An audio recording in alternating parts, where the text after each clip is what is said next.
Hey guys, tonight we're doing something deeply personal. Something that will either send you gently to sleep or send you into an existential spiral about your mortgage. Tonight, we're talking about the American suburb, not the glossy picket fence fantasy version they sold your grandparents on a black and white television.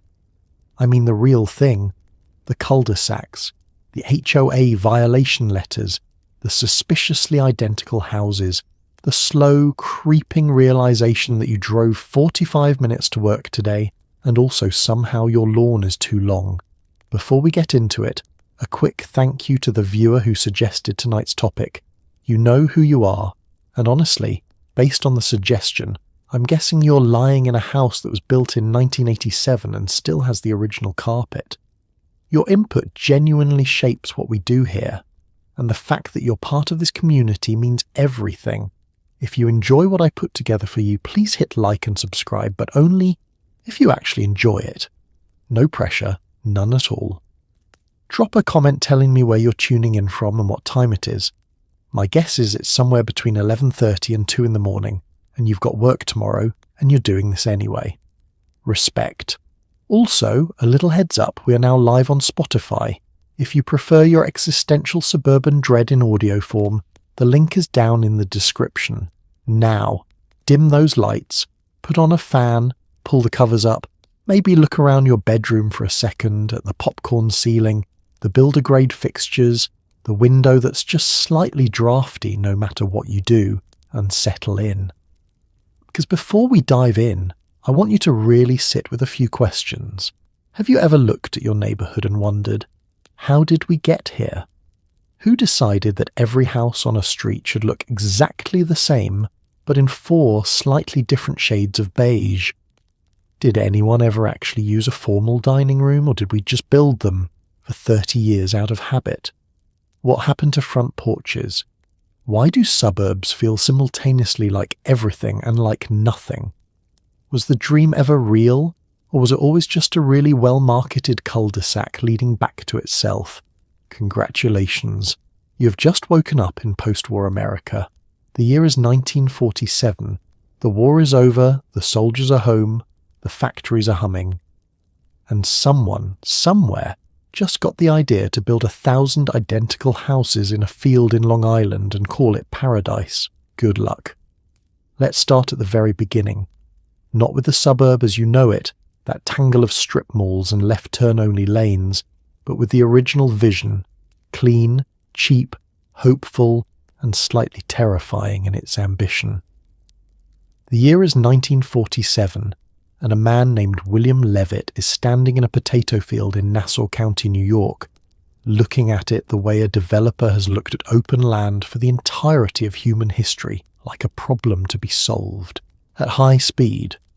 What followed was Levitttown, 17,000 homes built in roughly 4 years, cranked out like assembly line cars, each one nearly identical to the last. No basements, no variation. A kitchen, a living room, 2 bedrooms and a backyard. That was it. And people lost their minds for it, in the best possible way. Returning veterans with young families had been doubling up in cramped city apartments, sleeping in their in-laws' spare rooms, stacking relatives like warm furniture. The housing shortage after the war was not a minor inconvenience, it was a genuine national crisis. Young couples were living in converted chicken coops, in army barracks, in the back rooms of family stores. One survey in Chicago found a man living in an icebox, an actual icebox. So when Levitt rolled out his assembly line suburb, the response was not polite interest. It was a stampede. And Levitt knew what he was doing. He had watched Henry Ford turn car manufacturing into a science, and he applied the same logic to houses. He broke the construction process into 27 distinct steps. Each crew did one step, only one, and moved on. Foundation pourers, roofers, painters, tile layers, all of them moving through the development in a continuous loop, like a very loud, very profitable conveyor belt. At peak production, Levitt was completing 36 houses per day. 36. That is more houses than most people will live in over an entire lifetime, built in the span of a single afternoon. The houses themselves were modest by any standard. Around 750 square feet, 2 bedrooms, a bathroom that you would today describe as a closet with plumbing. But they came with something extraordinary. A yard, your own piece of land, a patch of American earth that legally, formally belonged to you. Not your landlord, not your mother-in-law, you. For a generation that had grown up in rented tenements, that felt like something close to sacred. The streets were named with a kind of cheerful ambition, apple, cherry, spruce, after things that did not yet exist in those streets, because the trees hadn't been planted yet. Everything smelled like fresh lumber and wet concrete and possibility. Children ran through yards that had been potato fields 3 weeks earlier. Neighbours met each other over fences that were still being installed. A community was being improvised in real time by people who'd been told for most of their lives that this kind of life was for someone else, and it worked. That is the part that gets lost when people talk about Levittown's legacy, and there is plenty to criticise, and we will get to it. But in the most immediate material sense, for the families who moved in, it worked. It was warm. It was theirs. It was, in the context of what they had come from, miraculous. The potato field had become a neighbourhood, and the neighbourhood had become, almost instantly, a template. Across the country, developers looked at what Levitt had done and started looking for their own potato fields. The dream had been built. Whether it would hold together was a question for later. Before Levittown could exist, before any of it could exist, the government had to do something that governments almost never do: make it genuinely easy for ordinary people to buy a house.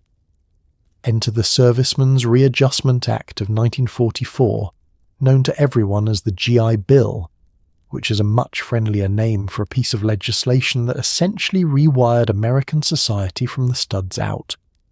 The GI Bill offered returning veterans low-interest, zero-down payment mortgages, which sounds simple until you realise what it actually meant. For the first time in American history, millions of working-class and middle-class families could afford to own a home outright. Not rent one, not share one, not dream about one from a distance. Own one. Before this, getting a mortgage was an exercise in humiliation. Banks required down payments of around 30%, sometimes more. Loan terms were short, sometimes as few as 5 years, which meant monthly payments that only the comfortably established could carry. The whole system was designed, whether intentionally or not, to keep home ownership in the hands of people who already had money, or at least the kind of family financial cushion that meant a bank would look at you without immediately suggesting you try somewhere else. For a factory worker or a postal clerk or a mechanic, owning a home was something you hoped your children might manage, not you. The GI Bill removed that wall with something close to legislative force. Suddenly, monthly mortgage payments on a new suburban house were lower than rent on a city apartment. Not a little lower. Noticeably, meaningfully lower. A veteran could buy a Levittown house, a whole house with a yard, for around $65 a month. A comparable apartment in Manhattan was running $80. The math was not subtle. And 16 million veterans came home from the war. 16 million people who had been promised explicitly that America would take care of them, who had deferred marriages and children and careers and normal life for years, who were done waiting. The GI Bill handed them the keys, literally, and they moved. By the end of the 1940s, more than 1 million new homes per year were being built in the United States. That number had been under 100,000 per year during the Depression. The scale of the shift was staggering. Cities that had been packed for decades began to exhale. Populations that had been stacked vertically in tenements and walk-ups and rooming houses spread horizontally into the new tracks going up on the edges of every American city. The suburb was not just a product of private ambition or cultural preference. It was, in a very direct way, a government program. Federal mortgage guarantees, federal highway funding, federal tax deductions for mortgage interest. The suburb was subsidized from the beginning, massively and deliberately, by the United States government, which is worth remembering the next time someone describes it as the natural, inevitable result of free market preference. The GI Bill also paid for college, which sent a generation of veterans into professional careers, which created exactly the kind of stable, predictable income that made a 30-year mortgage feel manageable. The whole system was engineered together: education, income, mortgage, house.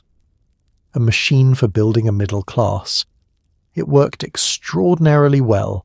It also worked, as we will see, for some people far more than others.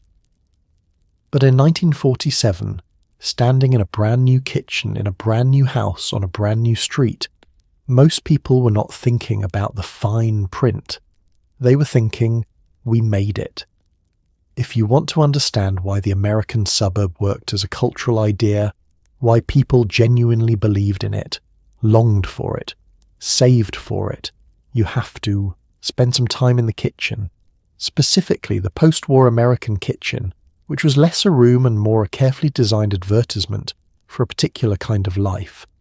After years of wartime rationing, of making do and going without, American manufacturers pivoted with breathtaking speed toward one single goal: selling domestic comfort to people who'd been denied it. And the kitchen was the showroom.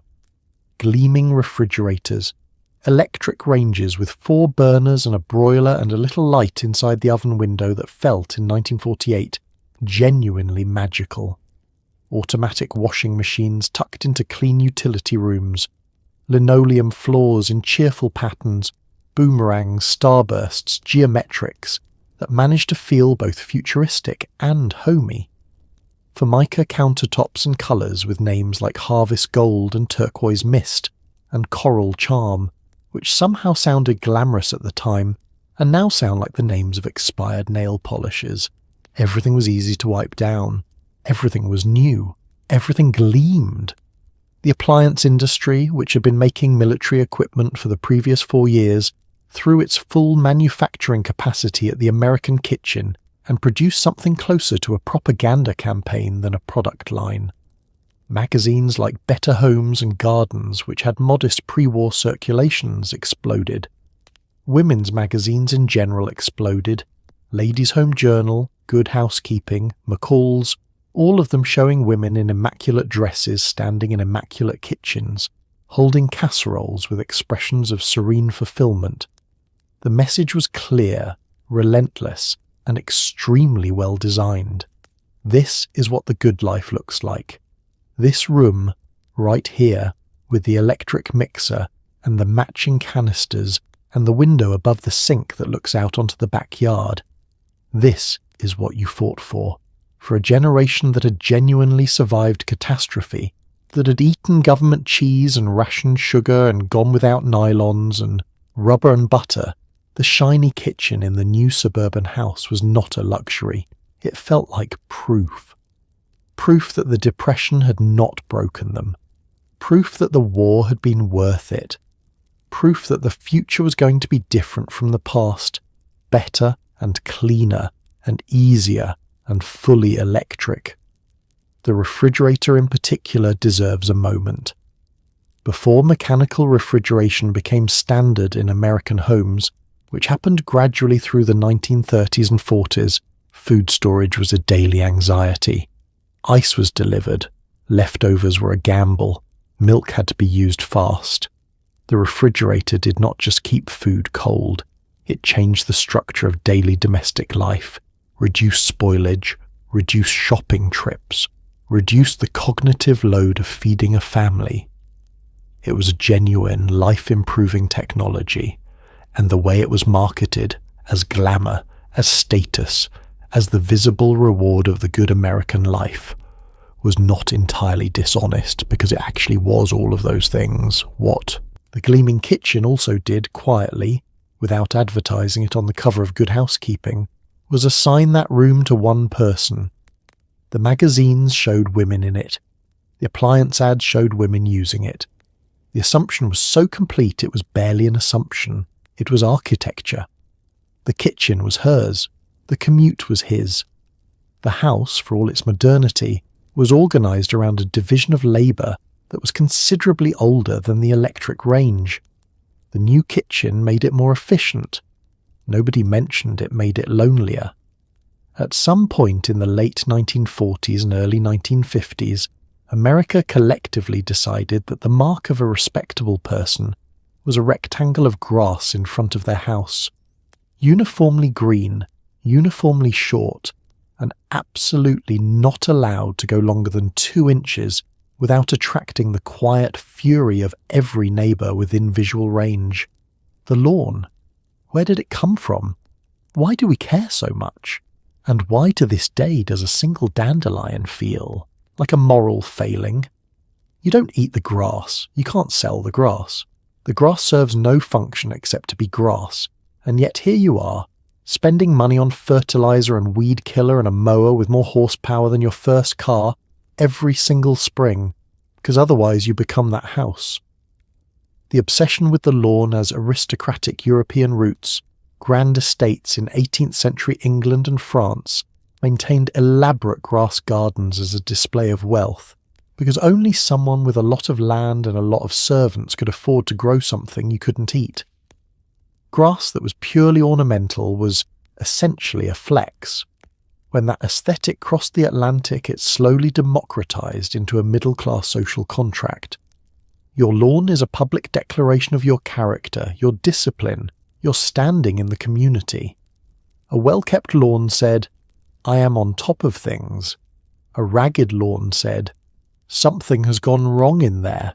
By the 1950s, lawn care had become an industry unto itself, and American companies were not shy about exploiting the anxiety they had helped create. Scott's Miracle Grow began its long and lucrative project of convincing homeowners that their soil was fundamentally inadequate without chemical assistance. The power mower replaced the push reel mower, which meant the lawn could be larger, which meant it needed to be larger, which meant it had to be mowed more often. The Saturday morning ritual of mowing became both chore and performance, a weekly public broadcast to the neighbourhood that you had not let things slip, that you were on top of it, that the grass on your side of the property line was not going to become anyone else's problem. The chemical lawn, the one that looks like a golf course, the one with no weeds, no clover, no variation in blade length, requires an extraordinary amount of intervention. Herbicides, pesticides, fertilizers containing nitrogen compounds that run off into storm drains and local waterways and contribute to algae blooms in lakes and rivers downstream. The perfectly uniform suburban lawn, at national scale, causes measurable environmental damage. It also consumes roughly 3 trillion gallons of water per year across the United States, which is, to be clear, more water than the state of California uses for all agricultural purposes. The lawn is thirstier than the entire food supply of a major state, and it produces nothing you can eat. And yet, there is something about the lawn that is very hard to argue people out of, because it is not really about the grass. It is about having somewhere your children can play outside. It is about the smell of cut grass on a summer evening. It is about the particular satisfaction of a straight mowing line, the small, controllable accomplishment of a tidy yard in a world that is frequently neither. The lawn is not rational, it never was, but it is real.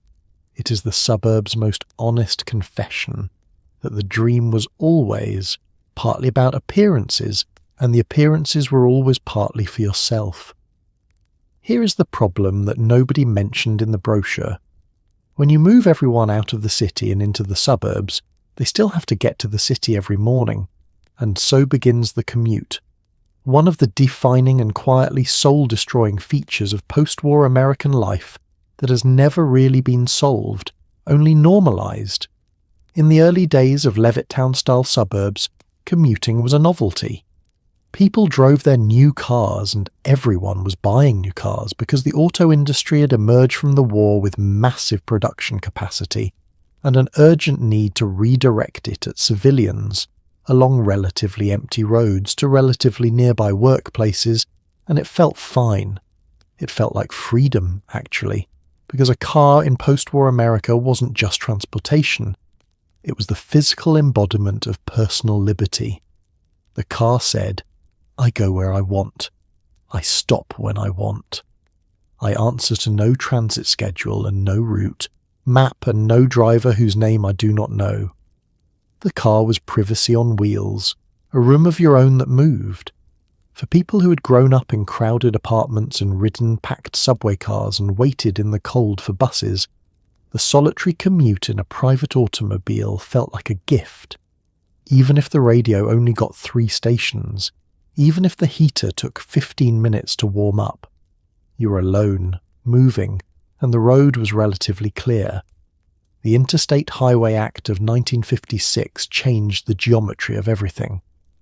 President Eisenhower had been impressed by the German Autobahn during the war and pushed hard for a comparable American system, 41,000 miles of high-speed limited-access highway connecting every major American city. The official rationale was national defense. The highways would allow rapid military mobilization. The practical result was that you could now live very far from your job and get there in a reasonable amount of time, which meant that developers could now build very far from city centres, which meant that they did. Suburbs pushed outward, 20 miles from downtown, 30, 40.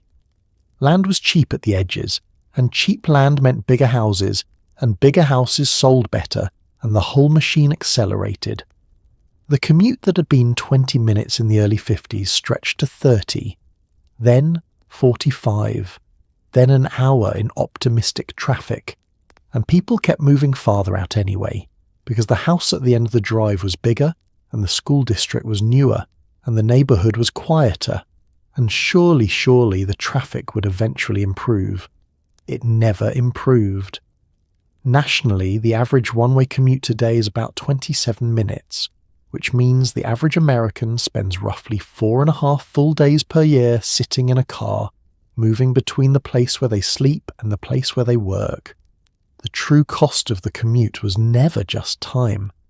Studies conducted from the 1980s onward found that long commutes correlated with higher rates of stress, higher blood pressure, lower sleep quality, lower relationship satisfaction, and reduced likelihood of participating in civic life. The commute was a tax paid not in money but in hours and health. And unlike income tax, it was not deductible. The suburb had promised freedom and delivered a trade, space and ownership in exchange for time. Most people at the time they made the deal thought it was fair.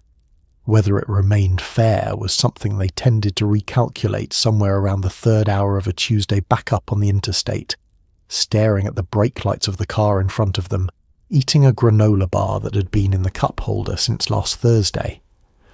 Let's be honest about something that the cheerful magazine covers and the Harvest Gold kitchens carefully avoided mentioning. For many women in the post-war suburbs, the dream had a ceiling, and it was about 7 feet high and smelled like casserole. The post-war suburb was, among many other things, a very efficient machine for keeping women isolated. When the men got in their cars and drove to the office every morning, what they left behind was a neighbourhood populated almost entirely by women and small children, with no public transportation, no nearby shops, and very little to do except be domestic. The role of the suburban housewife in the 1950s was culturally exalted and practically relentless. You cooked 3 meals a day from scratch because convenience food was still developing, and the pressure to demonstrate domestic competence was constant and specific. You cleaned the house, which was larger than any apartment you'd grown up in, with products that the advertising industry was helpfully inventing new reasons for you to buy. You managed the social calendar. You organised the children's activities. You joined the PTA and the garden club and the neighbourhood welcoming committee. You maintained relationships on behalf of your husband, who was too drained from commuting to maintain them himself. You were the social glue that held the neighbourhood together, and nobody called it labour because it was called love. The physical isolation of the suburb was not incidental to this. It was structural. Before the 1950s, most women in cities or dense neighbourhoods lived within walking distance of other women, of shops, of the spontaneous daily contact that provides social sustenance without requiring a car or an appointment. The suburb replaced that with yards, generous, private, separated yards, and a neighbourhood design that required driving to reach anything. If your husband took the car to the train station at 7:30 in the morning, and he did, you were home, all day, with the children, in the house, on the quiet street. The television helped, in the way that it helped, filling the hours with companionship that required nothing from you.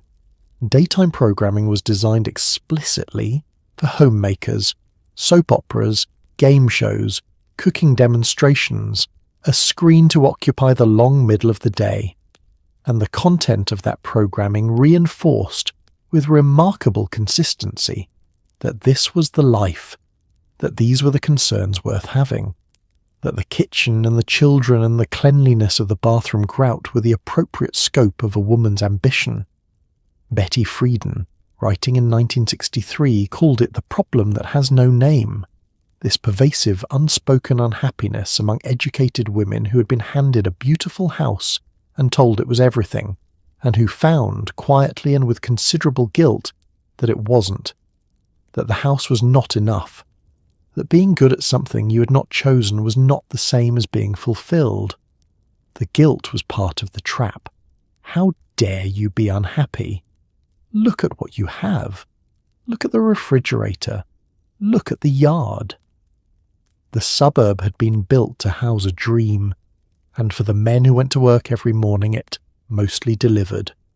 For the women who stayed, the house was beautiful, and the kitchen was modern, and the lawn was green, and the walls, if you listened carefully on a Wednesday afternoon in October, were very, very close. Here is the part of the suburban story that gets left out of the sepia-tone nostalgia, and it matters too much to skip. The post-war suburb was not available to everyone. Levittown, the original, the template for the American dream in poured concrete and fresh lumber, had a clause written directly into its leases that prohibited homes from being used or occupied by any person other than members of the Caucasian race. This was not unusual. It was in fact standard. Across the country, new suburban developments included racial covenants, legal restrictions embedded in property deeds that ensured the new neighbourhoods would remain white, regardless of who could afford to buy. Redlining was the financial mechanism that reinforced and expanded these exclusions. Beginning in the 1930s, the Federal Homeowners Loan Corporation had assessed neighbourhoods across America and colour-coded them by investment risk. Neighbourhoods with large black populations were consistently coded red, hence the name, and banks used these maps, often with the direct encouragement of federal housing agencies, to deny mortgages and home improvement loans to residents in those areas. Not because the residents were bad credit risks, because of the neighbourhood they lived in, which was coded red because they lived in it. The circularity was the point. The GI Bill, despite being formally available to all veterans regardless of race, was administered locally in ways that systematically excluded black servicemen. In the South, veterans organisations ran the loan applications, and black veterans were routinely turned away. In the North, the exclusion was more subtle but equally effective. Black families were steered toward urban neighbourhoods, denied mortgages, in suburban areas, and when they did manage to buy in a white neighbourhood, often faced violence, harassment and organised pressure campaigns designed to push them back out. The law said one thing. The practice said something entirely different. What this meant in practical terms was that the single greatest wealth-building mechanism in American history, home ownership in appreciating suburban markets, was structurally inaccessible to black families during the exact decades when it produced the greatest returns. A home bought in a Levittown-style development in 1948 for $8,000 was, by the 1990s, worth over $200,000 in many markets. That appreciation created inheritances, it funded retirements, it paid for college tuitions. It was the financial foundation on which a significant portion of the American middle class was built, and it was built on the explicit exclusion of an entire portion of the American population. The suburb did not just grow outward, it grew white deliberately through the coordinated action of developers, banks, federal agencies and homeowners associations that understood very clearly what they were doing and did it anyway. The wealth gap between white and black American families that persists today, documented, measured, vast, cannot be understood without understanding the suburb, and the suburb cannot be understood without understanding who was told, in legal language attached to a property deed, that it was not for them. This is not ancient history. The covenants ran through the 1950s and 60s. Some were not formally invalidated until the Fair Housing Act of 1968, which passed, it is worth noting, 4 days after the assassination of Martin Luther King Jr. The maps are old. The consequences are not. The 1960s was supposed to be the decade when the suburban dream matured gracefully into something stable and established and fine. The houses had been paid down. The trees planted in the 1940s were finally tall enough to provide shade. The kids who had been toddlers in Levittown were in high school, and the high schools were good, and everything was supposed to be by now working.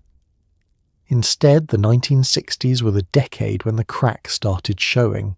Slowly at first, then all at once, in ways that nobody who had invested everything in the dream was quite prepared to acknowledge. The children who had been born into those shiny post-war houses were now teenagers, and they were, as a generation, not grateful.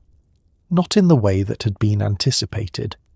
They'd grown up with more material comfort than any generation before them. They had the cars, the televisions, the new schools, the refrigerators full of food, and they looked at all of it and felt, with an intensity that bewildered their parents, that something was missing. That the comfort was also a kind of numbness. That the safety was also a kind of smallness. They had been given everything the previous generation had fought for, and they wanted something that had not been in the brochure. They watched the civil rights movement on television in their safe, homogeneous, red-lined neighborhoods, and felt the hypocrisy of a country that preached freedom and practiced exclusion. They watched Vietnam unfold and felt something their parents had perhaps trained themselves not to feel: doubt. They went to universities funded partly by the GI Bill and encountered ideas that the suburb, by design, had kept at a comfortable distance. Philosophy, politics, countercultural thought, the uncomfortable question of whether the life their parents had built was actually the life worth having. The suburb, which had been designed as a retreat from complexity, could not contain the complexity. And it was not just the teenagers. Women who had spent a decade in the beautiful kitchen began, in the 60s, to leave it, not just physically, as more entered the workforce, but intellectually and emotionally. Friedan's feminine mystique circulated from neighbour to neighbour, in suburban living rooms with the furtive energy of contraband. The civil rights movement brought questions of justice and exclusion into public life in ways that were hard to ignore even from a cul-de-sac. The assassinations of Kennedy, King and Kennedy again arrived through the television into the den, into the living room, into the house itself. The suburb had been built on a particular optimism, specific post-war earned through catastrophe, and by the middle of the 1960s that optimism was wearing thin. The house was still there, the lawn was still there, the mortgage was being paid, but the certainty that all of this was right, that all of this was enough, that all of this would hold, that had developed a visible, undeniable crack. Nobody was ready to call it structural yet, but you could feel the draft. If you want a single structure that captures the peculiar genius and the peculiar sadness of post-war suburban America, you don't need to look any further than the shopping mall. The mall was, in many ways, the suburb's attempt to solve its own central problem. Suburbs had been built without the natural social infrastructure of cities, the street life, the corner stores, the accidental encounters with neighbours, the spontaneous collisions with strangers that constitute what people, when pressed, describe as community. The suburb offered privacy and space and quiet, and those were real goods, but they came at a cost. There was nowhere to go, nowhere to simply be among other people without a specific reason or a prior arrangement. The mall offered a substitute. Victor Gruen was the Austrian-born architect who designed two of the first enclosed shopping centres in America, Southdale Center in Edina, Minnesota, opening in 1956, and Northland Center in suburban Detroit a few years earlier. Gruen was not, initially, trying to build a shopping machine. He was a city man, a Viennese, who genuinely mourned the absence of civic life in American suburbs and believed he could create something that functioned like a European town square, a place with shops, yes, but also art, fountains, community space, a centre of gravity for the scattered neighbourhoods around it. He called it a crystallization point for suburban community life. He gave it fountains and benches and interior greenery and space that was not explicitly commercial. What the developers did with his vision, what the American retail industry did with his vision, was remove everything except the stores. The fountains stayed, but the civic programming went. The benches stayed, but the community events went.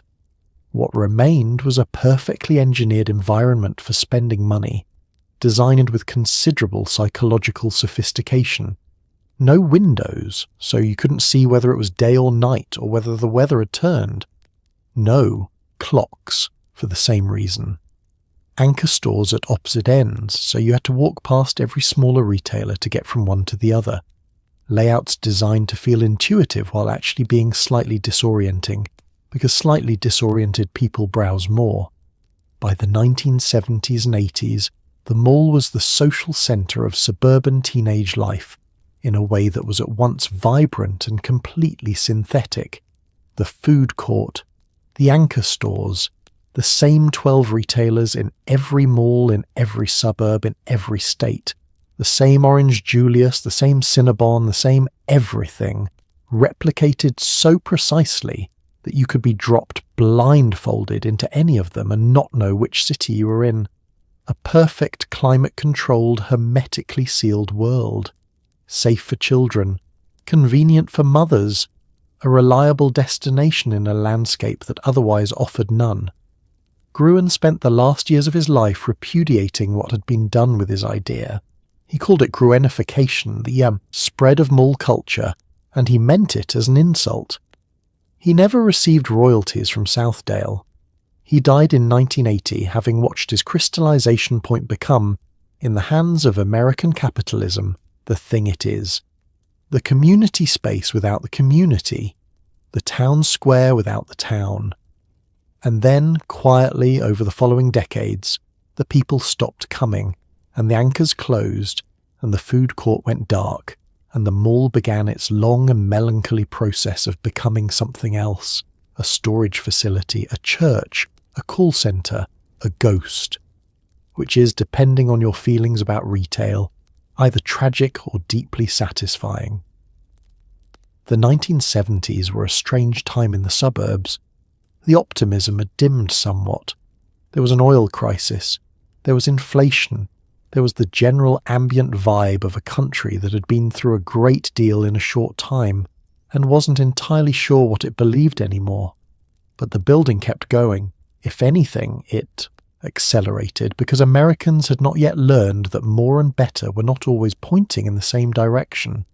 The suburbs expanded in the 70s in a way that felt less like growth and more like spreading, like something that had outgrown its original container and was now simply flowing outward across whatever surface it reached. Suburbs in the 70s began to sprawl in a way that earlier suburbs had not. Levittown had been, comparatively speaking, dense. Small houses on modest lots, streets close together, the occasional grocery store within driving range. 70s suburbs were different. Larger lots, longer driveways, houses set farther back from the road, whole neighborhoods designed entirely around the automobile with no sidewalks and no destination to walk to, even if you wanted to.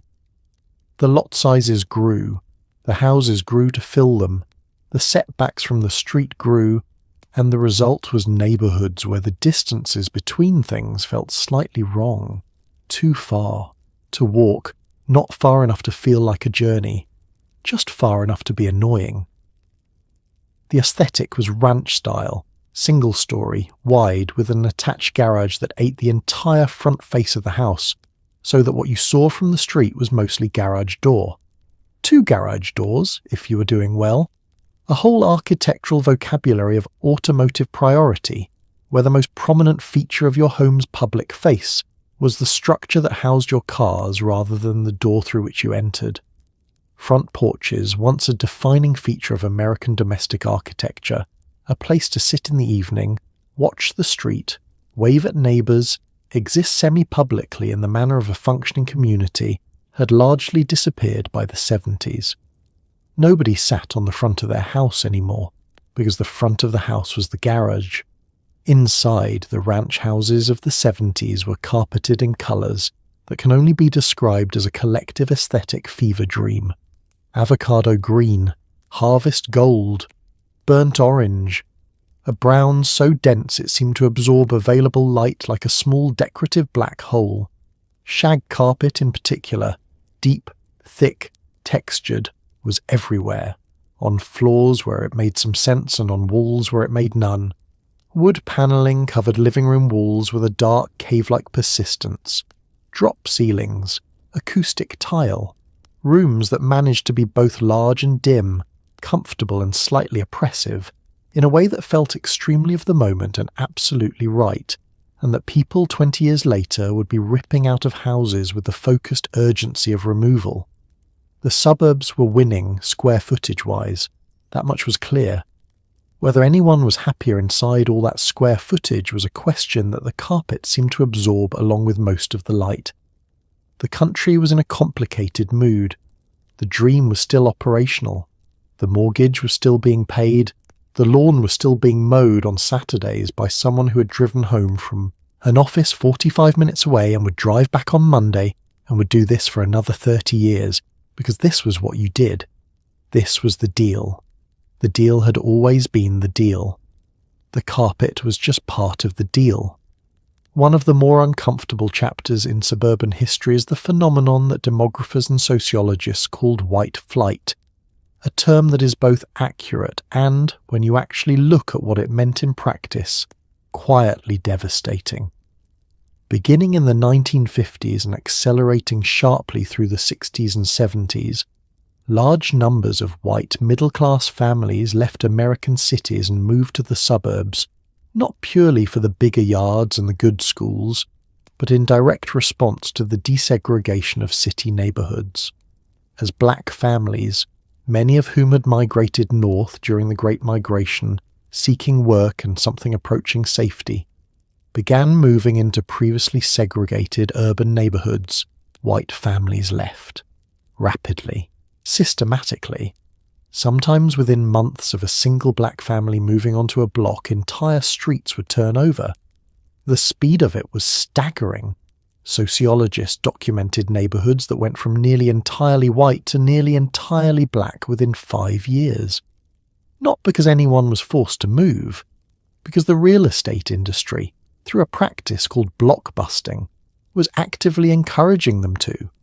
Blockbusters would introduce a black family into a white neighborhood, sometimes by paying them to move in, and then canvassed the surrounding houses, warning white homeowners that property values were about to collapse and that they should sell now, immediately, before it was too late.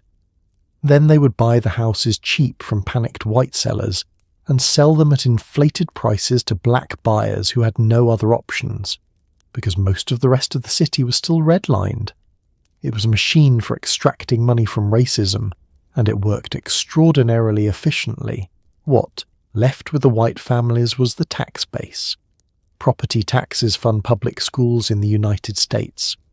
When middle-class homeowners moved out of cities to suburbs, they took their tax revenue with them to new suburban school districts with new buildings and newer textbooks and higher per-pupil spending. The city schools they left behind saw their funding contract as their enrollment grew. The inequality compounded year over year, quietly, through the mechanism of local tax policy, in a way that was entirely legal and entirely devastating. City services followed the same trajectory. As tax revenue fell and political power shifted outward to the suburbs, urban infrastructure, transit, roads, parks, libraries, hospitals was increasingly underfunded. Neighbourhoods that had already been denied mortgage investment through redlining now watched their public investment disappear as well. The physical fabric of cities, the buildings, the streets, the commercial strips, deteriorated not because the people who lived in them didn't care, but because the resources to maintain them had been deliberately and systematically redirected elsewhere. By the 1970s, the consequences were visible and severe. Cities like Detroit, Cleveland, St. Louis, and Newark had lost enormous portions of their populations.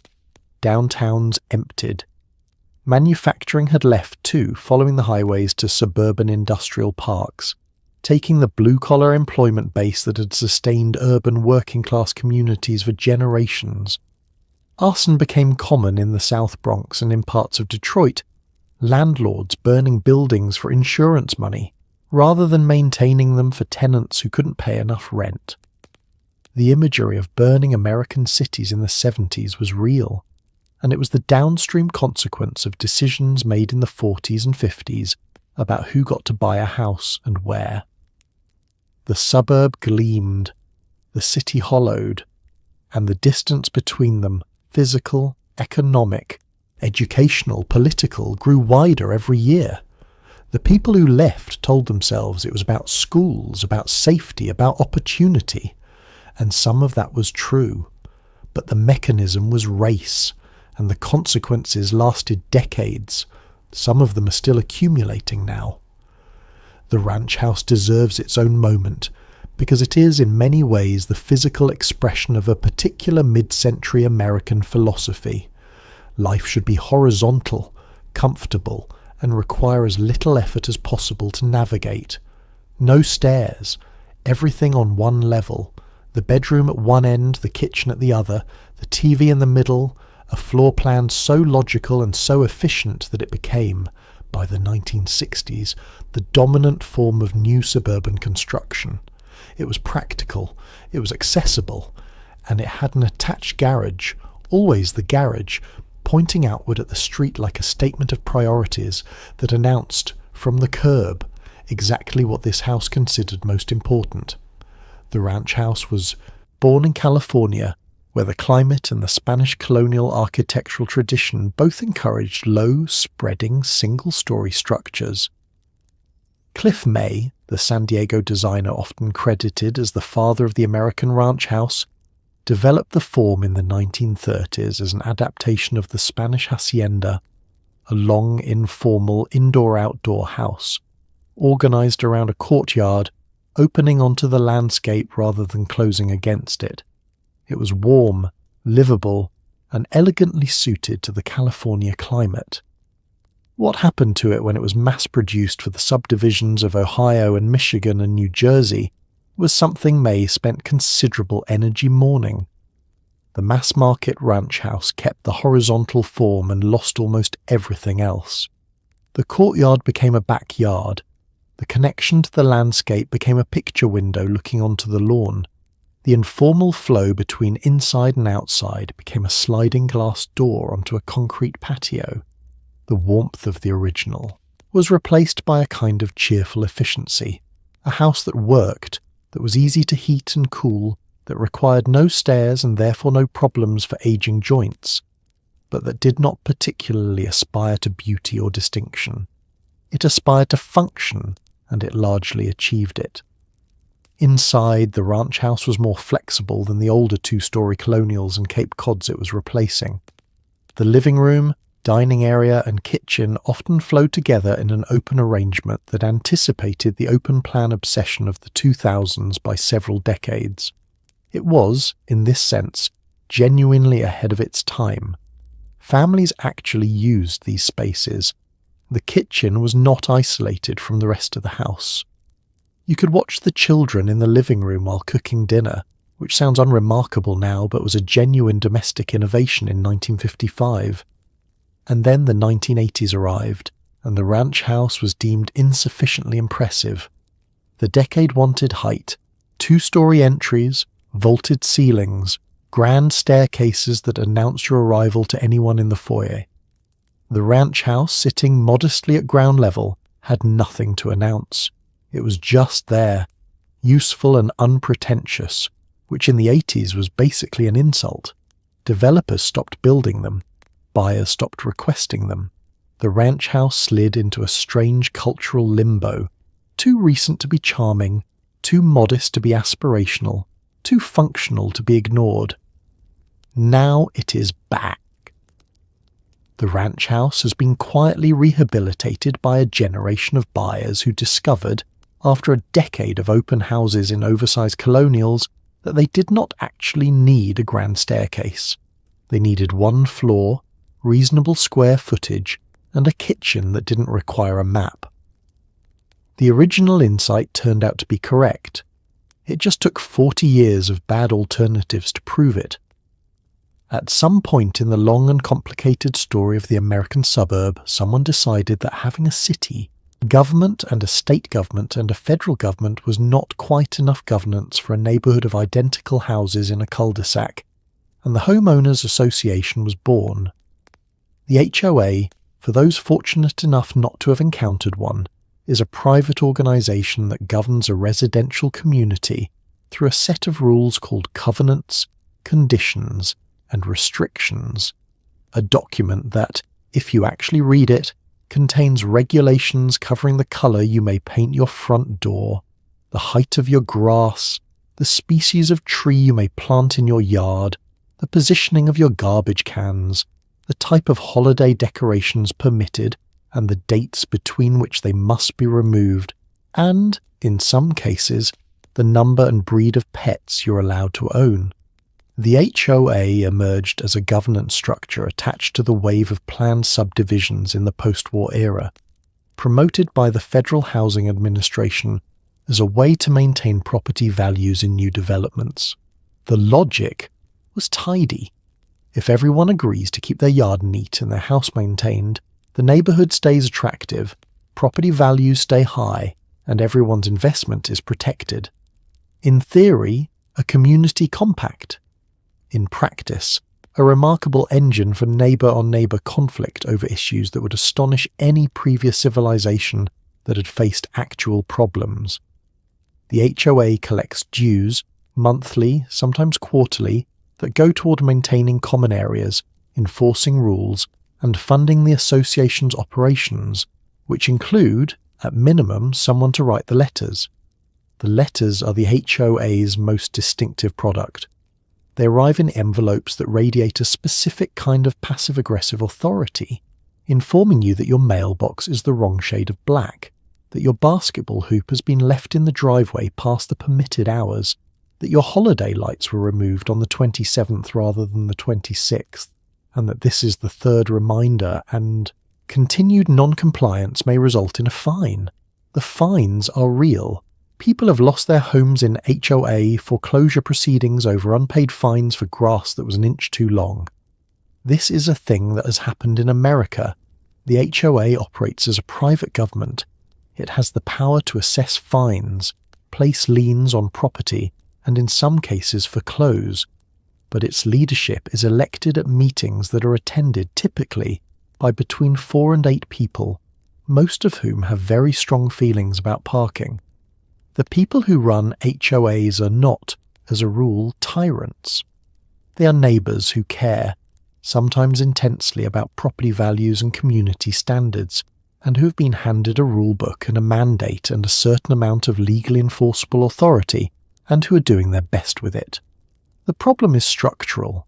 The HOA gives ordinary people regulatory power over their neighbours' private property, and ordinary people given regulatory power over their neighbours' private property will use it. They will measure your grass, they will photograph your garbage cans, they will write the letters.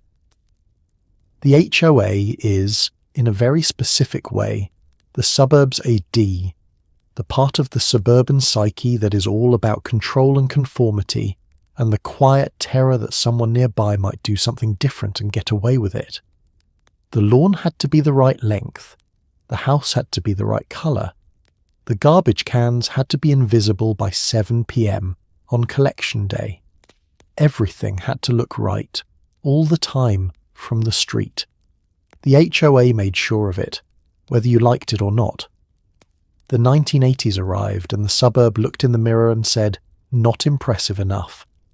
Enter the McMansion, a term coined with affectionate contempt for the oversized, aesthetically eclectic, structurally bewildering houses that began appearing on suburban lots in the mid-80s and never really stopped.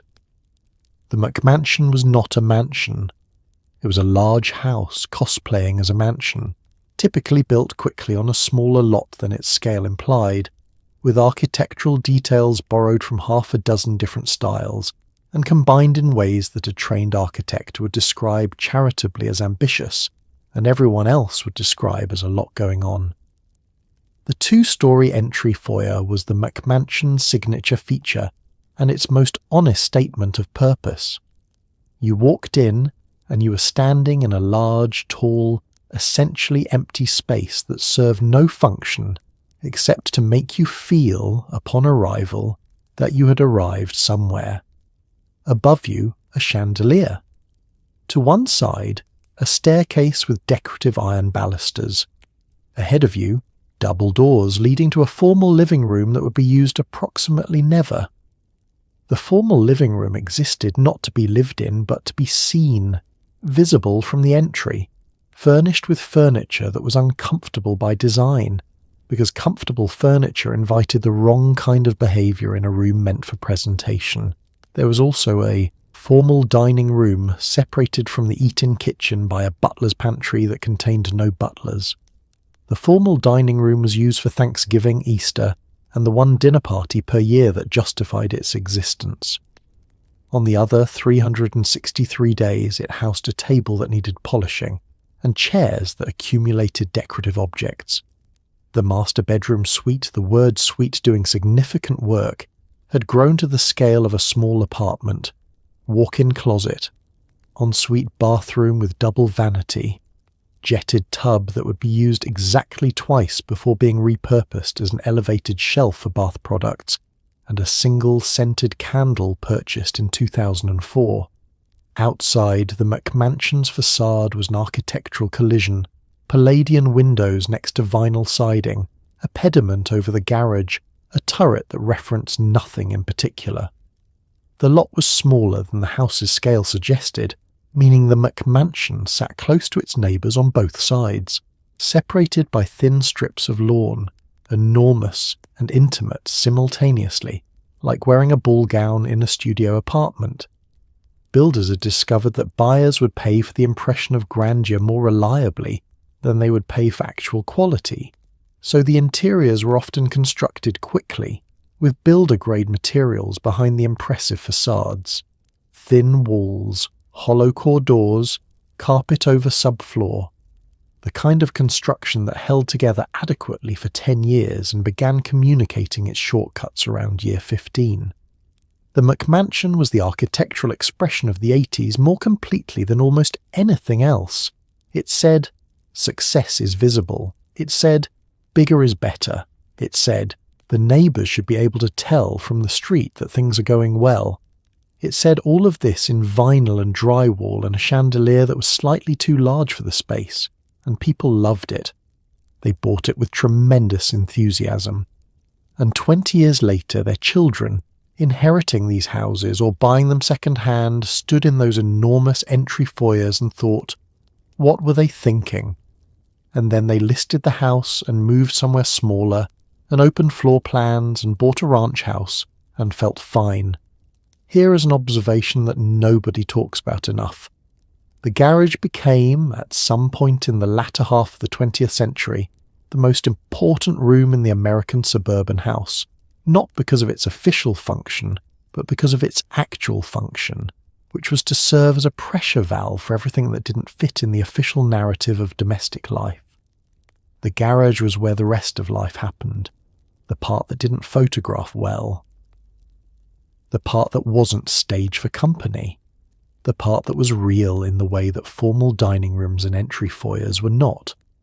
The garage was where projects happened, where hobbies lived in a state of optimistic incompletion, the half-built workbench, the bicycle that needed a new tyre, the woodworking equipment purchased after a very inspiring Saturday afternoon at the hardware store, where the second refrigerator kept the beer cold, and nobody asked why there was a second refrigerator, because everyone understood why there was a second refrigerator, where Christmas decorations spent 11 months of the year in labelled cardboard boxes stacked to the ceiling, in a system that made perfect sense in December and collapsed completely by January, where the treadmill went to retire after 3 months of genuine use and a subsequent period of serving as a very expensive laundry rack. The two-car garage, which became standard in suburban construction in the 1970s and 80s, was rarely home to two cars. It was home to everything else. The car, the object around which the entire suburb had been organised, the reason the streets were wide and the lots were deep and the commute was possible, often ended up parked in the driveway because the garage was full of everything that didn't fit in the house proper, full of the accumulated evidence of a life lived with ambitions that slightly exceeded execution, which is to say, a normal human life. The garage was honest in a way the rest of the suburban house was not. The house had a presentation layer, the formal rooms, the good furniture, the decor chosen to signal the right things to the right people. The garage had no presentation layer. Nobody arranged the garage for company. Nobody bought decorative items for the garage. The garage was pure function, or rather pure aspiration toward function, which meant it contained the sporting equipment of sports that were going to be played again sometime, and the tools for projects that were going to be finished sometime, and the boxes of things that were going to be sorted and donated sometime, and the general physical residue of a life being lived in the present tense with constant reference to an imagined future in which there would be more time. The fact that the garage door dominated the front face of most suburban houses built after 1970 says something that the architectural historians have noted and that most homeowners quietly know. The most visible part of your house, the thing the street sees most prominently, is the room you store your car and your failed hobbies in. Not the front door, not the living room window, the garage. It is the suburb's most honest face, the unedited version, facing outward, saying, "This is also us. This is also what the dream looks like. The unfinished things, the unnecessary purchases, the second refrigerator with the beer in it, this too, this especially." The cul-de-sac, French for bottom of the bag, which is either charming or ominous depending on your mood, is one of the defining physical features of the American suburb, and it is worth spending a moment on because it is quietly extraordinary. A cul-de-sac is a road that ends in a circular turnaround. It goes nowhere. It leads to nothing beyond itself. It is, by design, a dead end dressed up as a destination, and for 50 years it was considered one of the most desirable street configurations a neighbourhood could offer, the thing that made a development premium, the detail that moved houses. People wanted to live on a cul-de-sac the way people wanted a corner office, not because of what it did, but because of what it said. What it said was, no through traffic. The only cars that come down this street belong to people who live here, which meant the street, technically a public road maintained at public expense, functioned more like a private one, quiet, controlled, sealed off from the unpredictability of the wider world. Children could play in it. Neighbours were, by definition, a small and knowable group. You could not end up on a cul-de-sac by accident. You had to mean to go there. Every car that turned in was a neighbour, or a guest of a neighbour, or someone who had made a navigational mistake and would shortly be reversing in the turnaround circle with some embarrassment. The cul-de-sac was the suburb's innermost ring, its most concentrated expression of the desire to withdraw, to select your proximity, to build not just a house, but a controlled environment in which the variables had been reduced to a manageable set. Urban planners have spent the last 3 decades documenting, with increasing frustration, the infrastructure consequences of cul-de-sac neighbourhoods. Emergency vehicles in cul-de-sac subdivisions have longer average response times because there are no through streets, only dead ends that must be entered and exited the same way. School buses idle longer. Delivery routes are inefficient. Neighbours on parallel cul-de-sacs, 50 feet apart across a block of backyards, cannot walk to each other's houses without getting in a car, because there is no connecting street. The cul-de-sac multiplied across a suburb creates a street network that is, functionally, a series of isolated pods, each one internally coherent and externally disconnected, like a collection of small sealed rooms with no hallway between them. The environmental costs follow from this. More driving necessarily, because walking is not a practical option. More car trips per household. More fuel consumed, more emissions produced, more road surface required per resident than in any other street configuration. A grid neighbourhood of equivalent density requires significantly fewer lane miles of road than an equivalent cul-de-sac neighbourhood, which means less pavement to maintain, less stormwater runoff, less heat island effect. The cul-de-sac is, by most measurable environmental metrics, one of the least efficient ways to arrange human habitation that has ever been widely adopted. None of this has made it less popular. People still want to live on one. Given a choice between a house on a through street and an equivalent house on a cul-de-sac, buyers still prefer the cul-de-sac, still pay a premium for it, still describe it to their friends as a selling point. Because what it promises is not efficiency, or connectivity, or environmental responsibility. What it promises is quiet, safety, the feeling, distinct from the reality, but powerful in its own right, of being slightly removed from everything, of having chosen to be somewhere specific rather than simply ending up somewhere. The cul-de-sac is a dead end. The suburb always loved it anyway. The 1990s were, economically speaking, a very good time to own a house in the suburbs. The economy was expanding. Interest rates were falling after the punishing highs of the 80s. The stock market was rising in ways that felt, for most of the decade, like they might just keep rising forever. Houses in good suburban markets were appreciating steadily, and homeowners who had bought in the 80s and endured the bumpy middle part were now sitting on equity that felt like validation. Like the whole project, the commute, the mortgage, the lawn had been correct all along. The 90s were the decade when the suburbs stopped being something you chose and became something you assumed. The default setting. Of course you live in the suburbs. Where else would you live?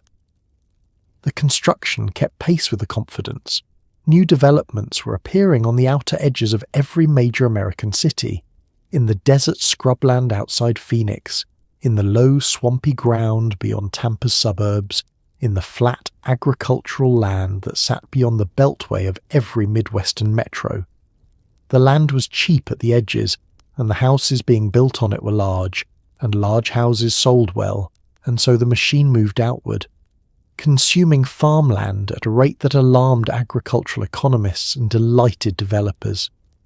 The new neighborhoods were named with a consistency that suggested either a total absence of irony or an extremely refined version of it after whatever they had replaced Meadow Glen, Oak Ridge, Willow Creek, Fox Run, Deer Crossing. The deer had not crossed there in some time. The meadow was now a retention pond. Into this expanding landscape arrived the big box store, and it finished what the strip mall had started. The strip mall had already redistributed retail away from any coherent commercial centre, spreading it thinly along arterial roads in configurations that required a car and offered no reason to linger. The big box store, Walmart, Target, Home Depot, Best Buy, Bed Bath and Beyond, each one occupying a footprint roughly the size of a city block, surrounded by a parking lot roughly the size of an airport, completed the atomization. There was no longer any need for a town centre, because the town centre had been replaced by a series of enormous single-purpose retail sheds, accessible only by car, each one offering everything you could possibly need in its particular category, cheaper than any locally owned alternative could match. The locally owned alternatives closed. The hardware store that had been in the same downtown building since 1938 closed when the Home Depot opened on Route 9. The independent bookstore closed when the Borders opened in the shopping centre by the highway. The record shop, the pharmacy, the Five and Dime, all of them gradually over the course of the decade closed, replaced by chains or by nothing. The commercial fabric that had given older suburbs the suggestion of a town identity, the specific mix of businesses that made one place distinct from another, dissolved into the national brand landscape that made every suburb interchangeable. This was, in the moment, experienced largely as convenience. Lower prices, more selection, free parking, everything in one place. The obituaries for the local businesses were written in newspapers that were themselves, within 15 years, going to face the same forces in a different form. The 90s suburb was prosperous and sprawling and newly identical to every other prosperous, sprawling suburb, and most people living in it found this unremarkable, which was itself remarkable if you thought about it. Most people did not think about it. They were on the highway, on the way to Target. The traffic was fine. There is a particular kind of suburban adolescent boredom that deserves its own chapter in American cultural history, because it produced, more or less directly, most of the interesting art, music and cinema of the last 50 years. When you're a teenager in the suburbs and you have no car and nowhere within walking distance, and the mall is 3 miles away, and your parents are at work and the cul-de-sac outside is empty by 4:30, because everyone is inside, you have an extraordinary amount of unstructured time in a very structured environment. And that tension between the tidy, controlled, aspirationally normal exterior world of the suburb and the chaotic, searching, intensely felt interior world of adolescence turned out to be extremely generative. Boredom, it turns out, is an excellent creative condition, provided the boredom is intense enough. The teenagers of the 60s and 70s suburbs were bored enough to start bands in their garages. Literally. The garage band is a suburban invention, born in those same oversized garages that stored the Christmas decorations and the unused rowing machine, where kids could make noise at a volume that would have been entirely unacceptable in an apartment building and would have resulted in noise complaints that no city in America would have failed to act on. In the suburb, you could be loud. You could practice until 11 on a Friday. You could play the same 4 chords for 3 hours while the neighbours considered whether this was worth a conversation and generally decided it was not. The music that came out of suburban garages was, proportionally, an astonishing cultural output. The seeds of surf rock, punk, heavy metal and grunge were planted in suburban garages in communities that offered nothing to push against except their own relentless normality. The Ramones were from Forest Hills, Queens, a suburb. Kurt Cobain grew up in Aberdeen, Washington. A small, quiet town that he described as the most depressing place he had ever been in his life, which is saying something given how things ended. Bruce Springsteen spent his entire early career writing about the claustrophobia and longing of the New Jersey suburbs from which he was desperately romantically trying to escape, and in doing so produced a body of work that suburban teenagers across the country recognized instantly as the sound of their own lives. The suburb made people want to make things. Specifically, it made people want to make things that were the opposite of the suburb. The movies understood this too. The 80s suburban teenage film 16 Candles, The Breakfast Club, Ferris Bueller's Day Off, Pretty in Pink is a genre that could only have emerged from a culture where teenagers had houses, cars, and enormous amounts of time, and where the primary dramatic tension was not survival, but meaning. Not whether you would eat today, but whether you would be understood. Not whether the harvest would come in, but whether the right person would notice you at the homecoming dance. These were the problems of abundance, and they were real problems, and they produced real art. Because the feeling of being unseen in a comfortable place is one of the more universal human experiences, and the suburb delivered it at scale. The suburb gave teenagers bedrooms of their own, which meant privacy, which meant interior life. It gave them basements, which meant space for the kinds of experiments, musical, social, chemical, that require some distance from parental supervision.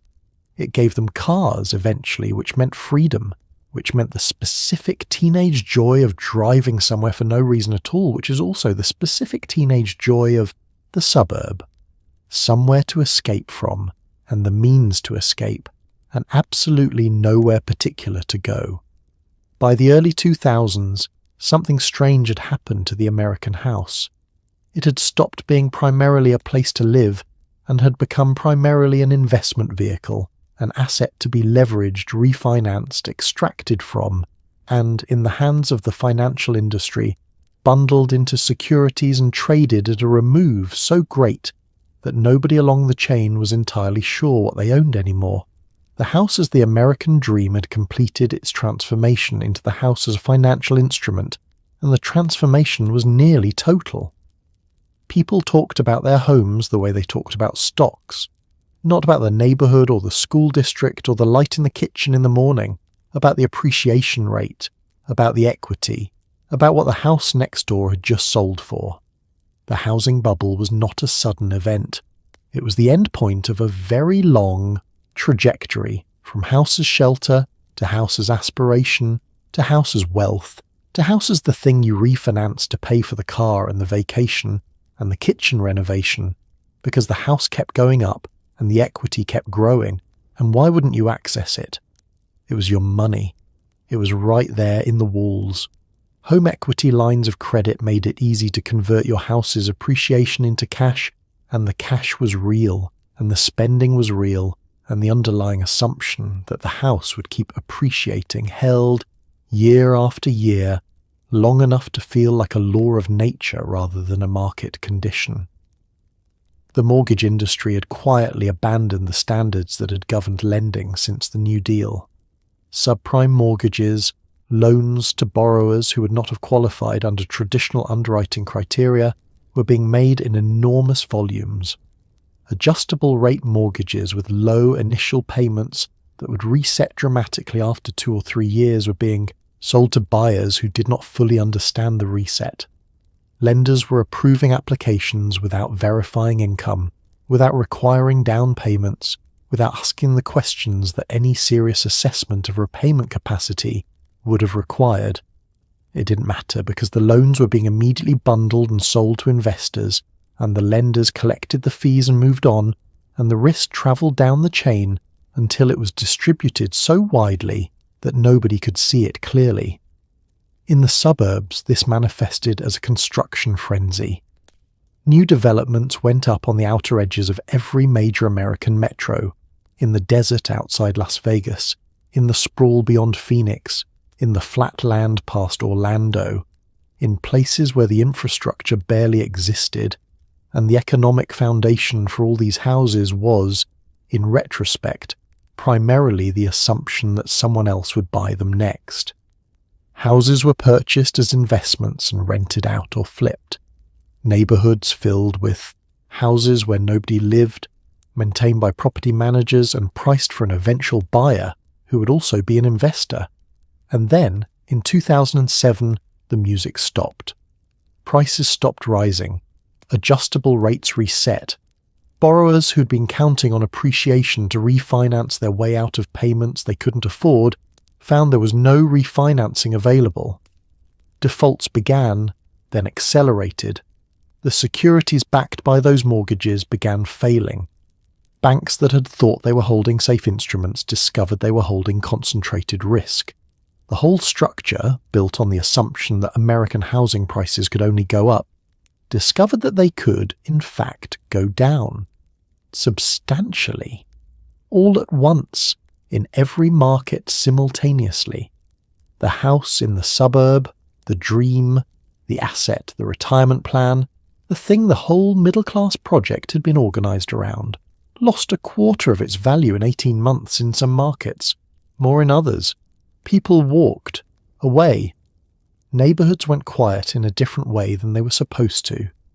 The years after the 2008 financial crisis produced two very different kinds of suburbs, and understanding both of them is important to understanding where the American suburb stands right now. The crash had not affected all suburbs equally. Some had been relatively insulated, older, established neighbourhoods with strong school districts and stable employment bases where prices had dipped but not collapsed, where foreclosures had been a problem rather than a catastrophe. Others had been almost entirely destroyed.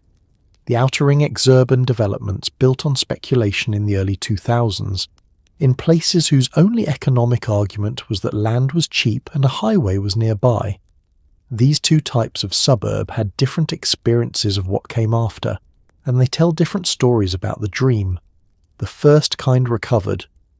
More than recovered in many cases, the inner suburbs, the ones built in the 1950s and 60s with modest ranch houses on established streets lined with trees mature enough to provide real shade, became, somewhat unexpectedly, desirable again. Young professionals who'd been priced out of city neighbourhoods, or who were reaching the life stage at which a backyard and a good school district started to feel more relevant than proximity to restaurants, began buying these houses. They were affordable relative to the city. They were solidly built. They had character, a word that covers a great deal of territory, including the original hardwood floors under the carpet, the good bones under the drop ceiling, and the neighbourhood that had been there long enough to have an identity. These suburbs were renovated, kitchens were opened, walls were removed, the harvest gold countertops were replaced with quartz. Coffee shops opened in the old strip malls, next to yoga studios and independent grocers.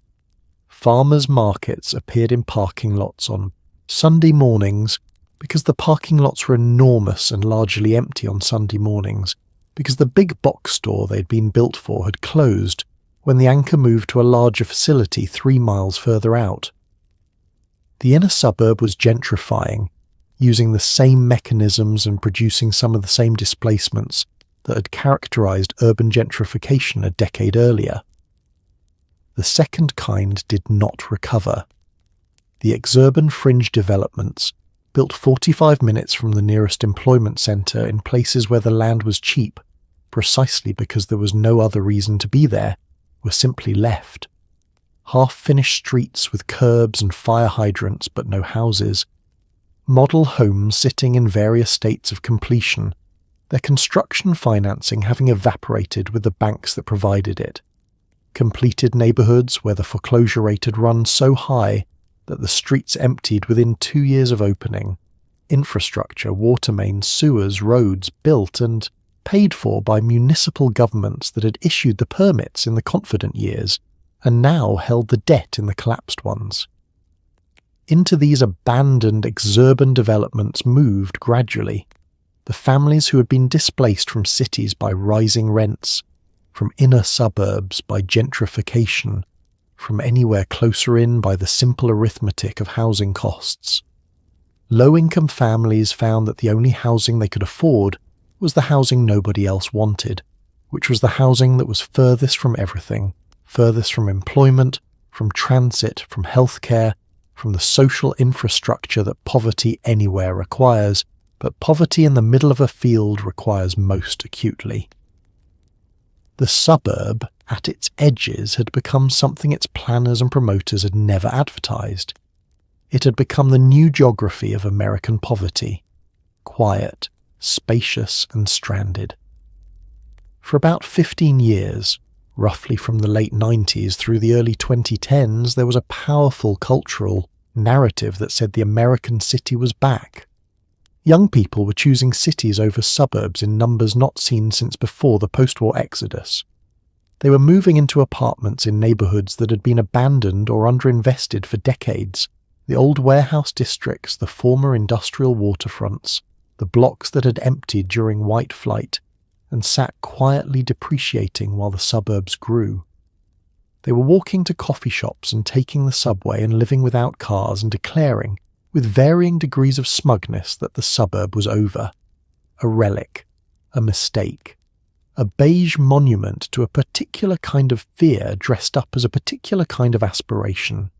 And there was something genuinely real in this. Urban real estate appreciated dramatically in city after city. Brooklyn, which had been affordable living memory, became impossible. The same happened in Washington, Chicago, Seattle, Denver, Austin. The young professional migration into cities was large enough and sustained enough to reshape urban economies, to fund new transit lines, to fill the restaurants and the music venues and the independent bookstores that had somehow survived the 90s. The city felt alive in a way it had not felt since before the highway was built through it. The cultural argument went further.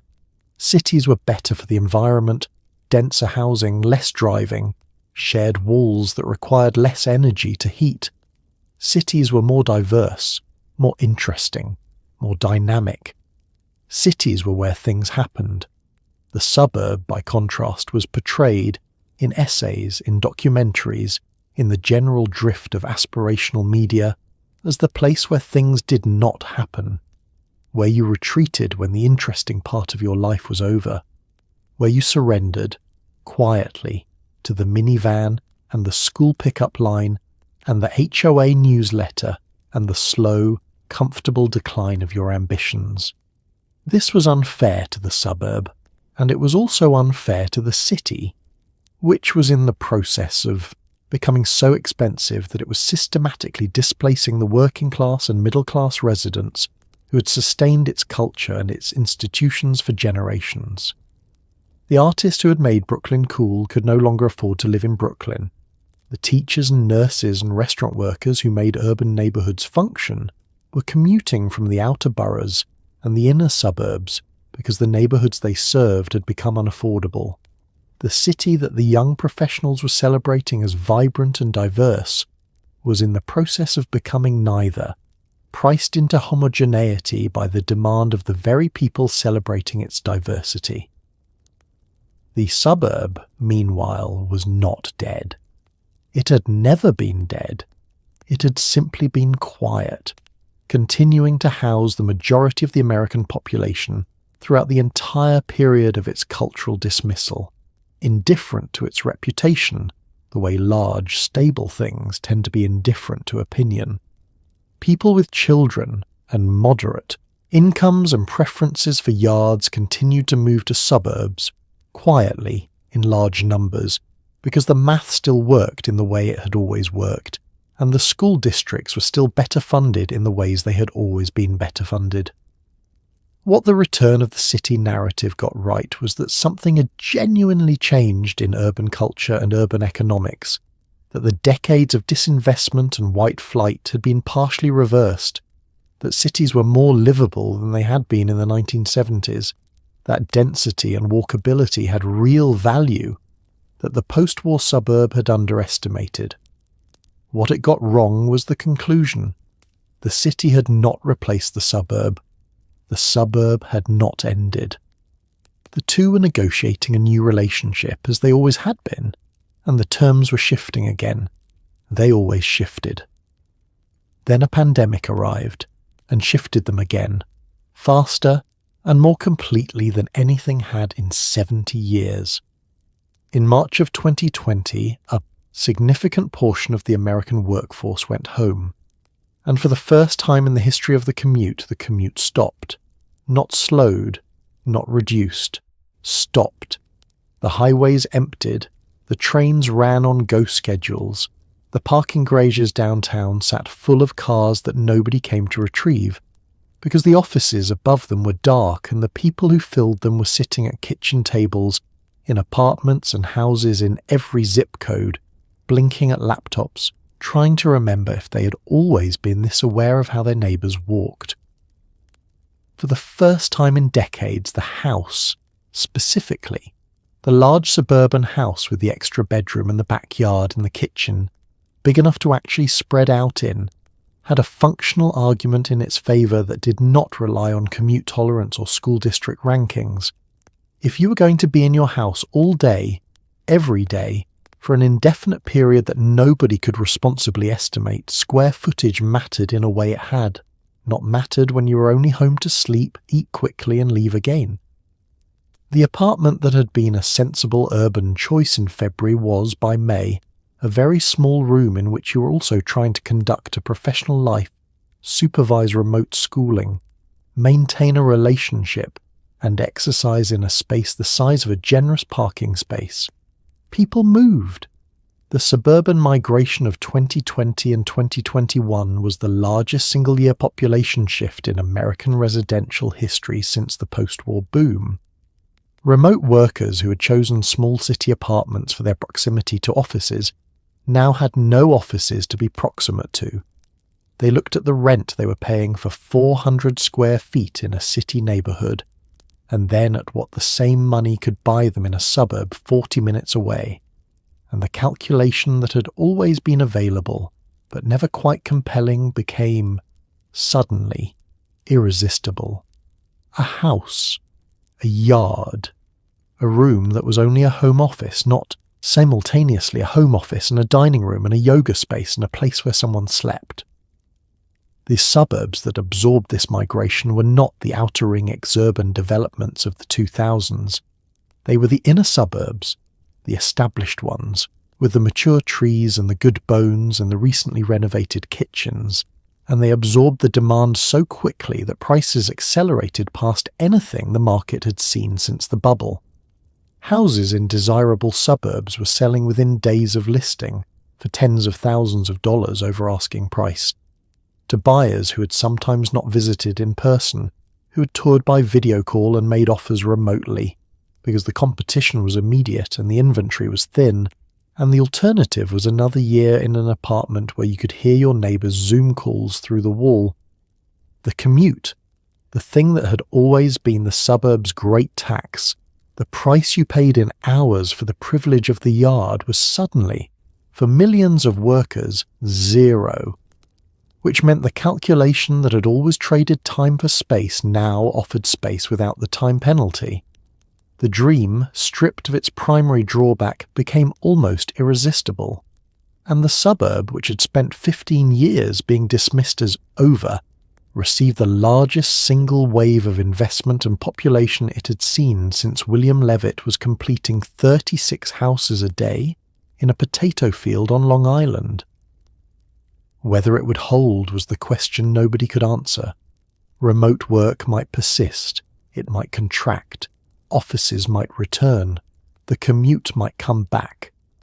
The families who had moved for the yard might find, in 3 years, that they missed the city more than they had expected, or they might plant a garden and stay forever. The suburb had always been a bet on the future. The pandemic version was just a faster bet, made under unusual pressure, with unusually high stakes. Same as it ever was, just louder. Here is where the story gets, if not hopeful, then at least interesting.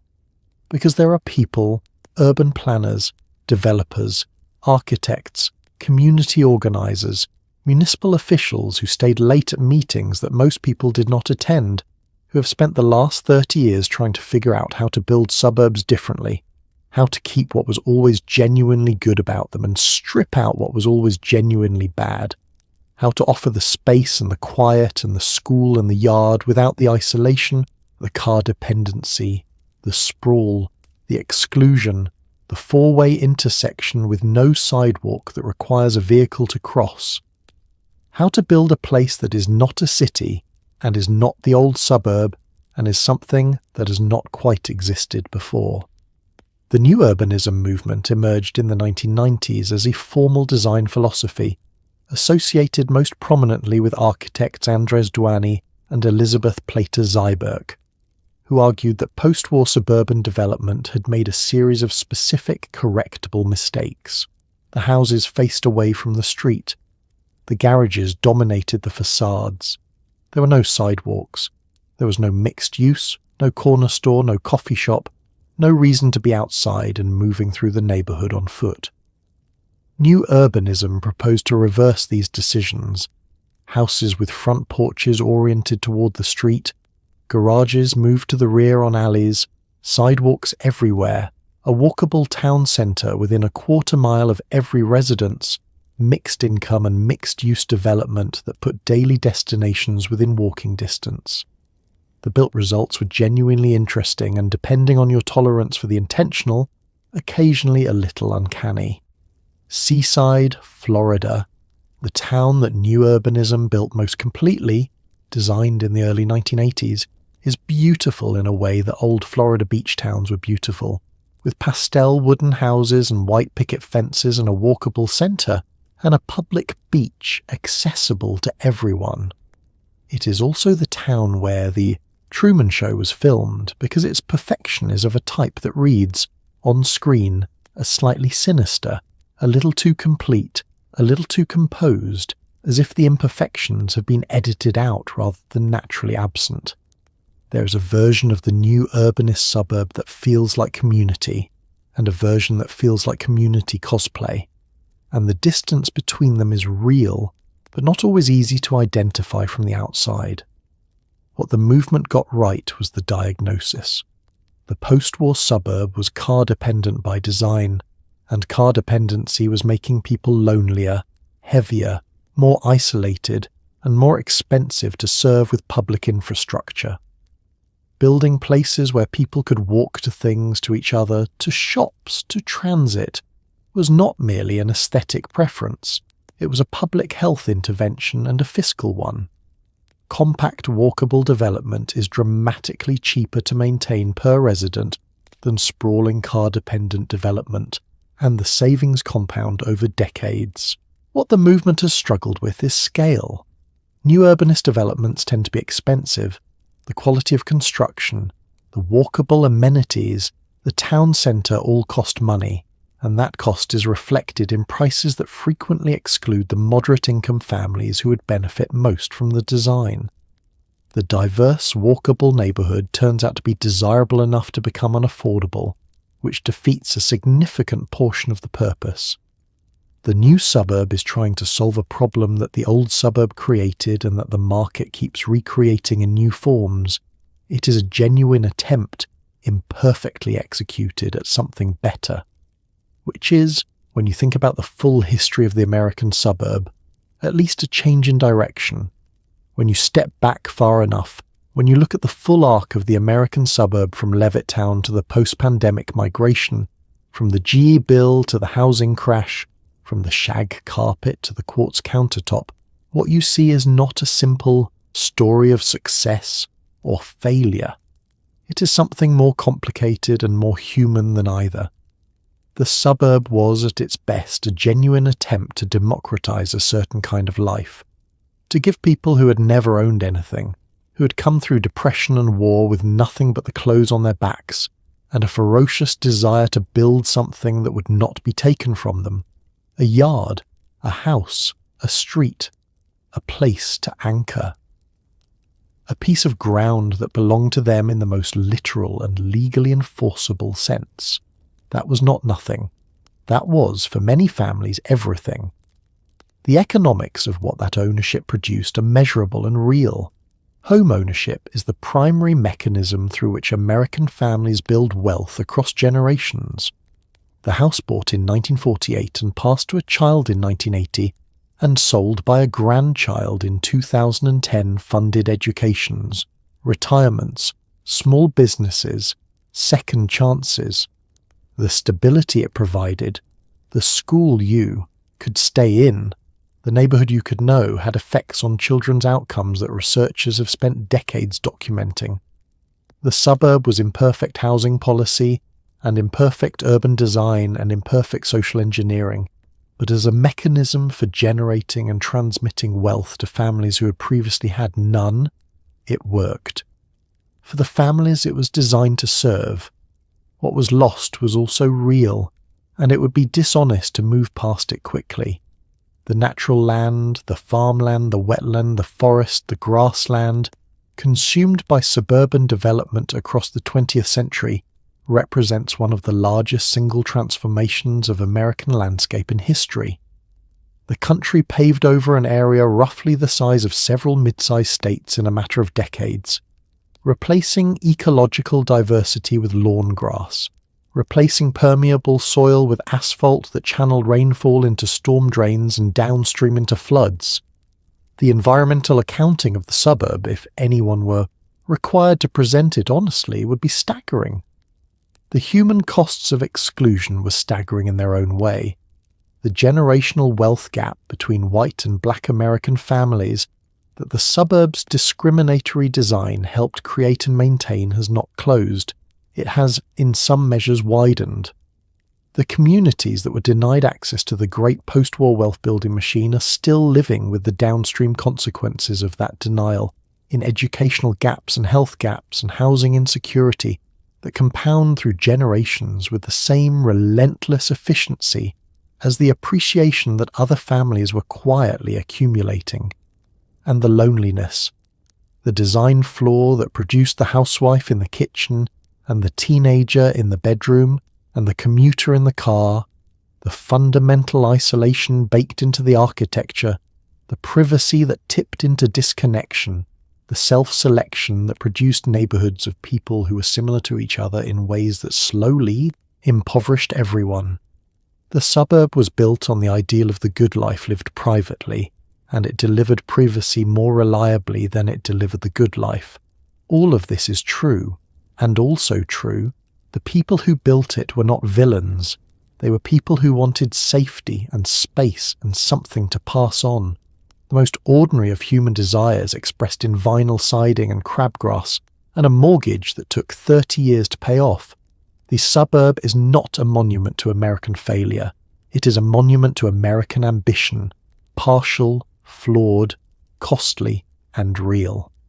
And so here you are, maybe in a suburb right now, in one of those houses, on one of those streets, under a roof that has probably been reshingled at least once since the original owners left. Maybe in a city apartment dreaming about a yard, running the square footage calculations that everyone eventually runs, wondering if this is the year you finally look at houses. Maybe somewhere entirely different in a country where the American suburb sounds like either an aspiration or a cautionary tale, depending on the decade you first encountered it and the politics of the person who explained it to you. The suburb you're near tonight, or thinking about, or living in, or remembering, it is not the suburb of the brochure. It never was. The brochure showed the dream at its cleanest, before anyone had lived in it long enough to scuff the floors or let the grass go brown in August, or develop a complicated relationship with the neighbours 2 doors down who park their truck slightly too far into the street. The brochure was always a simplification, and the simplification was always intentional, because nobody buys a house based on a realistic assessment of all the ways it will be inconvenient. What the suburb actually delivered was something messier and more durable than the dream. It delivered ordinary life at scale, the school plays and the garage sales and the block parties that happened and the block parties that were planned and never quite came together, and the slow accumulation of years in a place that began to mean something Not because it was beautiful or efficient or socially progressive, but because it was where things happened, where the children grew up, where the dog got old, where you painted the kitchen 3 times before settling on the right colour and then moved before you could enjoy it. The American suburb has always been in the process of becoming something it isn't yet. In 1947, it was becoming a middle-class refuge. In 1965, it was becoming a cage for some and a community for others. In 1985, it was becoming a status display. In 2005, it was becoming a financial instrument. In 2020, it was becoming a refuge again for different people under different pressures. And right now, tonight, it is in the middle of another becoming towards something more walkable or something more sprawling or something more equitable or something more exclusive, depending on which suburb you're watching and who has recently been elected to the Planning Commission. The thing about the American dream is that it is not a fixed destination. It is direction, a leaning toward a persistent insistence that things can be arranged better than they currently are, that the next house, the next neighbourhood, the next version of the plan will finally get it right. The suburb embodies that insistence completely, in its better moments and its worse ones. It keeps being built. It keeps being criticised. It keeps being lived in by people who are doing the best they can with the options available, which is the only thing anyone in any era has ever actually done. Somewhere right now, someone is standing in a field where a suburb is about to be built. The ground is cleared. The survey stakes are in. The street names have been chosen. Something about meadows, something about oaks, and the first house will break ground next week. The person standing there is thinking about the families who will live in it. Maybe they are thinking about profit, and maybe they are thinking about legacy, and maybe they are thinking about both, the way most things in this country involve both. And somewhere else, someone is lying in a house that was built in that field 50 years ago, in a room that was new once, on a street that smelled like lumber once, listening to the quiet of the suburb at night, the particular, specific, hard-won quiet of a place where people live and they are about to fall asleep. So close your eyes. The lawn can wait until morning. It always can. Let's talk about what people were actually buying when they bought a house in the suburbs. Yes, there was the yard. Yes, there was the square footage. Yes, there was the garage and the kitchen and the quietly satisfying fact of ownership. But underneath all of it, driving the decision more reliably than any architectural feature or neighbourhood, amenity, was something that never appeared on the listing but was always the first thing anyone asked about. The school district. The school district was the real product. The house was just how you paid for it. The relationship between suburban home ownership and public school quality is one of the defining and least discussed features of the American education system. Public schools in the United States are funded primarily through local property taxes, which means the schools in wealthy communities are funded by the property taxes of wealthy homeowners, and the schools in poor communities are funded by the property taxes of poor homeowners. And the gap between those two funding pools is enormous, and has been enormous for the entire history of the post-war suburb. This is not a flaw in the system. It is the system operating exactly as designed. When a family moves to a suburb for the schools, what they are doing, in the most precise economic terms, is purchasing access to a public good through a private transaction. The house is the ticket. The school district is the show. And because school quality is capitalized into home prices, meaning that houses in better school districts cost more, which funds better schools, which raises home prices further, the system is self-reinforcing in ways that make it almost impossible to disrupt without touching property values, which is the thing that American homeowners will defend more fiercely than almost anything else in their financial lives. The consequences for children who live on the wrong side of a school district boundary are substantial and well documented. Two children living 3 blocks apart, one just inside the boundary of a well-funded district and one just outside it, will have dramatically different educational experiences funded by dramatically different amounts of public money, not because of anything about the children or their families, but because of the property values of the homes around them. This is the system. Millions of families understand this system intuitively and act on it, moving to the right zip code, paying the premium, accepting the commute, because the alternative is accepting a worse outcome for their child, and no parent with options accepts that voluntarily. The suburb was always, in part, a school district delivery mechanism. The good schools followed the investment, and the investment followed the exclusion, and the exclusion produced the underfunded schools somewhere else, and the families with choices moved away from the underfunded schools, and the cycle completed itself again. Every real estate agent in America knows how to say great school district with exactly the right emphasis. Every parent buying a house in a suburb knows what it means, what it costs, and what it is buying. The lawn was never really the point.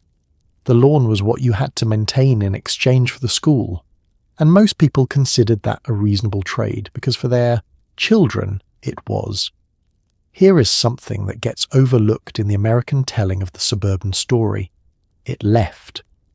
The post-war American suburb, the model, the philosophy, the specific combination of single-family houses and car dependency, and lawn care and commercial strips, spread outward from the United States and became, in the second half of the 20th century, a global template for middle-class aspiration.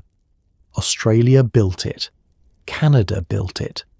Britain built versions of it, somewhat reluctantly, in new towns designated by post-war planners who were trying to relieve London's overcrowding and ended up producing Slough, which is a place that has been apologising for itself ever since. South Korea built it in the form of the massive apartment complexes that ring Seoul, different in form but identical in logic.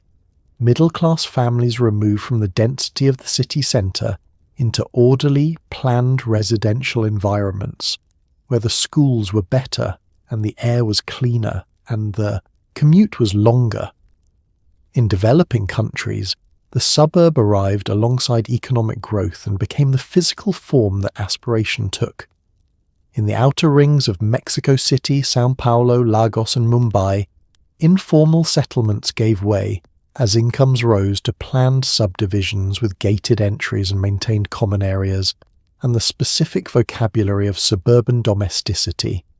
The lawn, or its local equivalent, the private garden, the 2-car garage, transplanted into climates and cultures for which it had not been designed and where it functioned with varying degrees of success. The gated community, which emerged in American suburbs in the 1980s as an intensification of the cul-de-sac's logic of controlled access, became globally popular in places where income inequality was severe and private security felt necessary rather than merely reassuring. In Brazil, in South Africa, in the Philippines, gated communities sprawled across the outer edges of major cities, offering middle-class and upper-middle-class families something the suburb had always promised, but now delivered with actual walls and actual guards, separation from the complexity outside. The American suburb had always been partly about managing proximity to difference. The global gated community made that management explicit and physical. What the global suburb revealed, when you looked at it from a distance, was which parts of the American model were universal and which were specific. The desire for space, for ownership, for proximity to good schools, for safety, for a place that felt like it belonged to you. These translated everywhere, because they are not American desires, they are human ones. The specific form, the single-family detached house, the lawn, the 2-car garage, translated less cleanly, because it was deeply dependent on cheap land, cheap fuel, and a particular set of post-war American economic conditions that did not exist everywhere and do not exist forever. The dream travelled. The conditions that made it workable did not always travel with it, which is why suburbs around the world tend to look like the American version, but feel, in small and significant ways, like something that is still being figured out. There is a demographic fact about the American suburb that is not discussed nearly enough, possibly because it is uncomfortable, possibly because it involves thinking about getting old, and thinking about getting old is something Americans approach with roughly the same enthusiasm they bring to reviewing their mortgage documents. Necessary, eventually, but not right now. The fact is this: the suburbs are aging. The people who bought those houses in the 1960s and 70s and 80s are now in their 70s and 80s themselves, and they are living in houses that were designed for families with children and 2 functioning adults, and the ability to drive, and increasingly that description does not fit. The post-war suburban house was designed around a set of assumptions about the life that would be lived in it. A young family would move in, children would fill the bedrooms, the adults would commute, maintain the yard, drive to everything, and after 20 or 30 years the children would leave, and eventually the house would be sold to the next young family and the cycle would continue. The house was a vessel for a particular life stage, and when that life stage ended, the vessel was supposed to change hands. That is not what happened. What happened is that people stayed.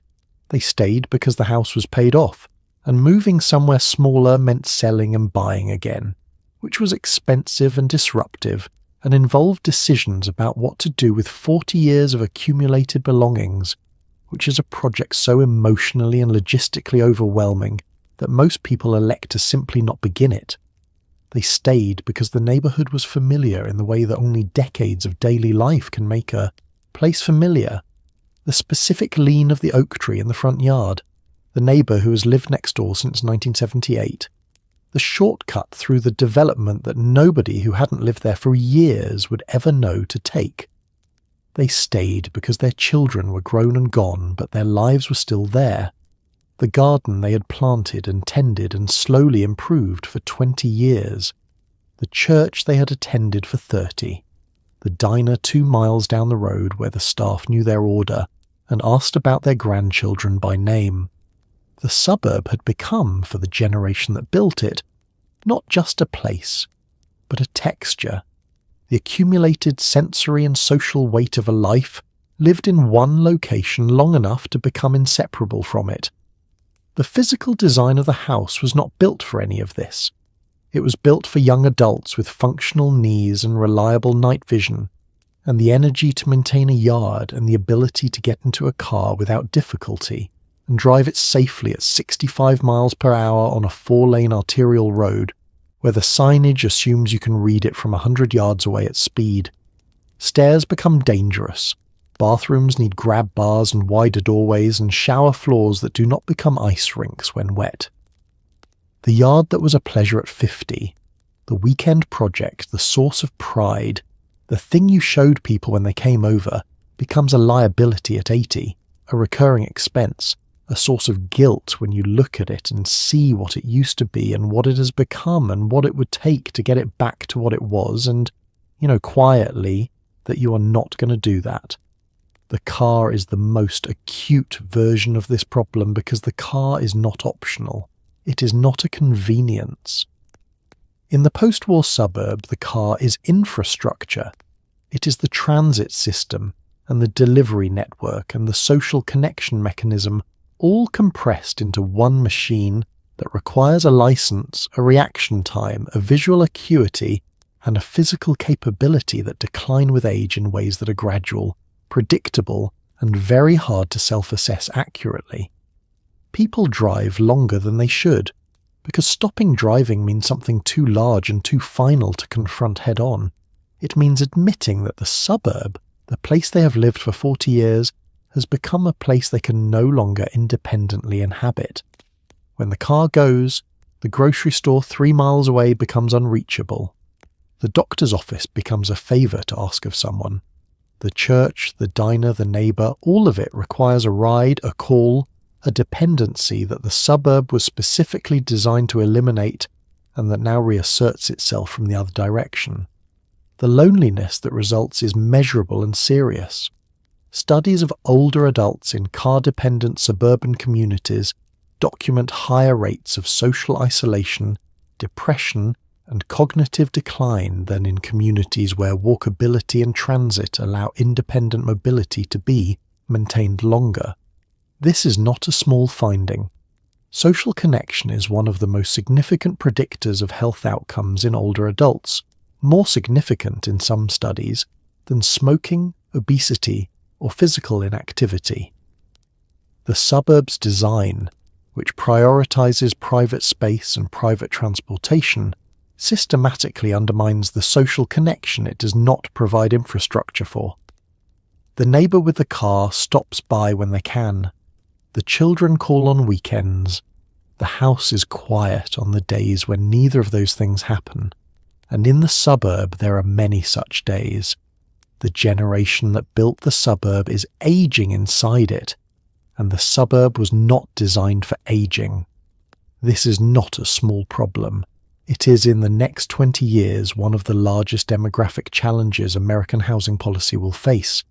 How to serve tens of millions of older people in a built environment that assumed they would always be able to get in a car and go. The answers involve density, transit, accessory dwelling units, home modification programs, community transportation networks, and a fundamental rethinking of what suburban infrastructure is actually for and who it is supposed to serve across the full length of a human life. Most suburbs have not yet started having that conversation in any serious way. The lawn outside the window of the house where someone has lived for 40 years is being maintained by a service now, because the needs don't allow it anymore. The house is still theirs. It is just a slightly different house than it used to be, inhabited by a slightly different person, in a suburb that was built for who they were and is slowly, imperfectly beginning to reckon with who they have become. There is a chapter of suburban history that happened entirely without construction, without zoning hearings, without a single permit being issued or a single shovel of earth being turned, and it changed the suburb as profoundly as the interstate highway and the shopping mall combined. The internet arrived in the suburb in the middle of the 1990s, first by dial-up modem with its distinctive shrieking handshake that announced unmistakably that someone in the house was about to be online and that everyone else needed to stay off the phone, and it began, quietly and then comprehensively, to rewire the social and commercial logic of the neighbourhood. The first thing the internet did to the suburb was make distance irrelevant in ways the suburb had never anticipated and was not structurally prepared for. The suburb had been built on a very specific geographic logic. You lived here, you worked there, you shopped somewhere in between, and the roads and the parking lots and the strip malls and the big box stores were all organised around the friction of physical movement. You had to go somewhere to get something. That friction was not incidental. It was the engine of the entire commercial economy that had grown up around the suburb. The reason the strip mall existed and the reason the mall existed and the reason you drove to the Home Depot on Saturday morning, even though you only needed one specific type of screw and you were going to spend 45 minutes in there anyway, because the store was designed by people who understood that once you were inside, you would find other things you also needed. The internet dissolved that friction, category by category, with the patient efficiency of water finding its way through rock. First, it dissolved the friction around information. You could look anything up without driving to the library, which had been the suburb's one genuinely civic public institution. The place where you went when you needed to know something and the television was not going to tell you. Then it dissolved the friction around commerce. Amazon, founded in 1994 in a garage, appropriately in a garage, began as a bookstore and became, within a decade, the quiet structural demolition of every retail category it entered.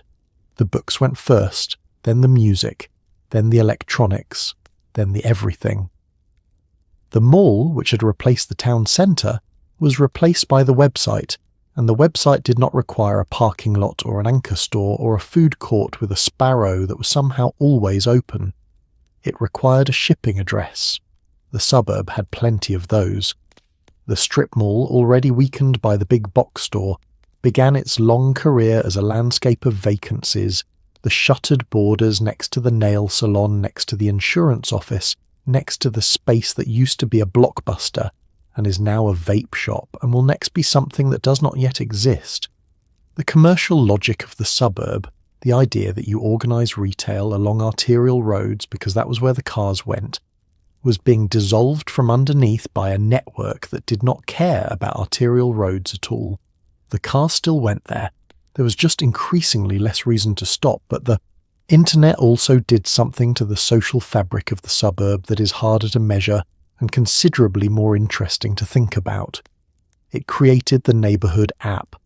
Nextdoor, launched in 2011, was explicitly designed to recreate online the kind of neighbourhood communication that the suburb's physical design had made difficult. The casual information exchange, the lost dog notices, the recommendations for plumbers, the awareness of what was happening on your street, that dense urban neighbourhoods generated naturally through proximity, and that the suburban cul-de-sac had sealed off behind private driveways and garage doors. Nextdoor succeeded in recreating neighbourhood communication. It also, with the reliable consistency of a system that was working exactly as designed, recreated neighbourhood conflict, surveillance, suspicion, and the particular suburban anxiety about who belonged and who did not, and gave all of it a publishing platform and a notification badge. Posts about suspicious vehicles appeared alongside recommendations for landscapers. Alerts about unfamiliar people walking through the neighbourhood, described in terms that made clear, without stating directly, what made them unfamiliar, circulated with the same algorithmic weight as the notice about the missing cat, and the invitation to the block party that 7 people would attend. The suburb had always been organised, partly around the management of who belonged. The neighbourhood app made that management visible, searchable and communal, in a way that the private unease of the individual homeowner had never previously been. It did not create the anxiety. It gave the anxiety a comment section, a thumbs-up button, and the ability to reach every household on the street within seconds, which is, depending on your perspective, either a community tool or a neighbourhood watch with better user experience. The remote work migration of the 1990s and 2000s, and then the much larger one triggered by the pandemic, added another dimension. The suburb was no longer just where you slept. For millions of people, it was now where you worked, where you exercised, where you socialised, where you spent essentially all of your time. The neighbourhood, which had previously been a backdrop, the thing you moved through in the morning and returned to in the evening, became the whole set. People noticed things about their neighbourhoods they had never noticed before, because they had never been home enough to notice them. Some of what they noticed was lovely, some of it went on Nextdoor. The internet had promised to connect people across distances. In the suburb, it mostly connected people to the unresolved tensions that had always existed across the fence, which is, when you think about it, also a kind of connection, just not the one anyone put in the brochure. Let's end where you are. The suburb at night is a specific and underrated thing, and if you have ever lived in one or near one or grown up in one or driven through one at 11:30 on a Tuesday with nowhere particular to go, you know the quality of quiet it makes. It is not the quiet of the countryside, which is vast and indifferent and occasionally interrupted by something animal that reminds you the dark is not empty.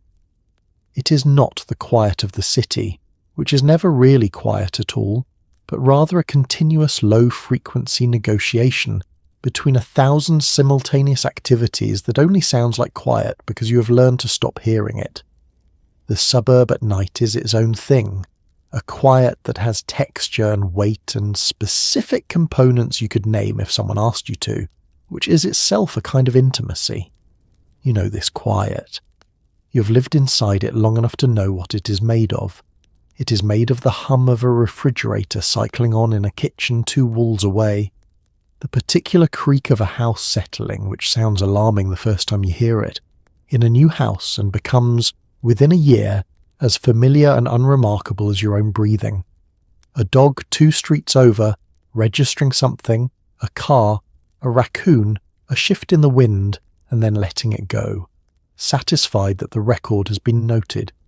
The distant rhythm of a highway that runs behind the development, a sound so constant and so low that you stopped consciously hearing it sometime in the 2nd year of living here, but that is always there if you lie still enough and listen past the other things.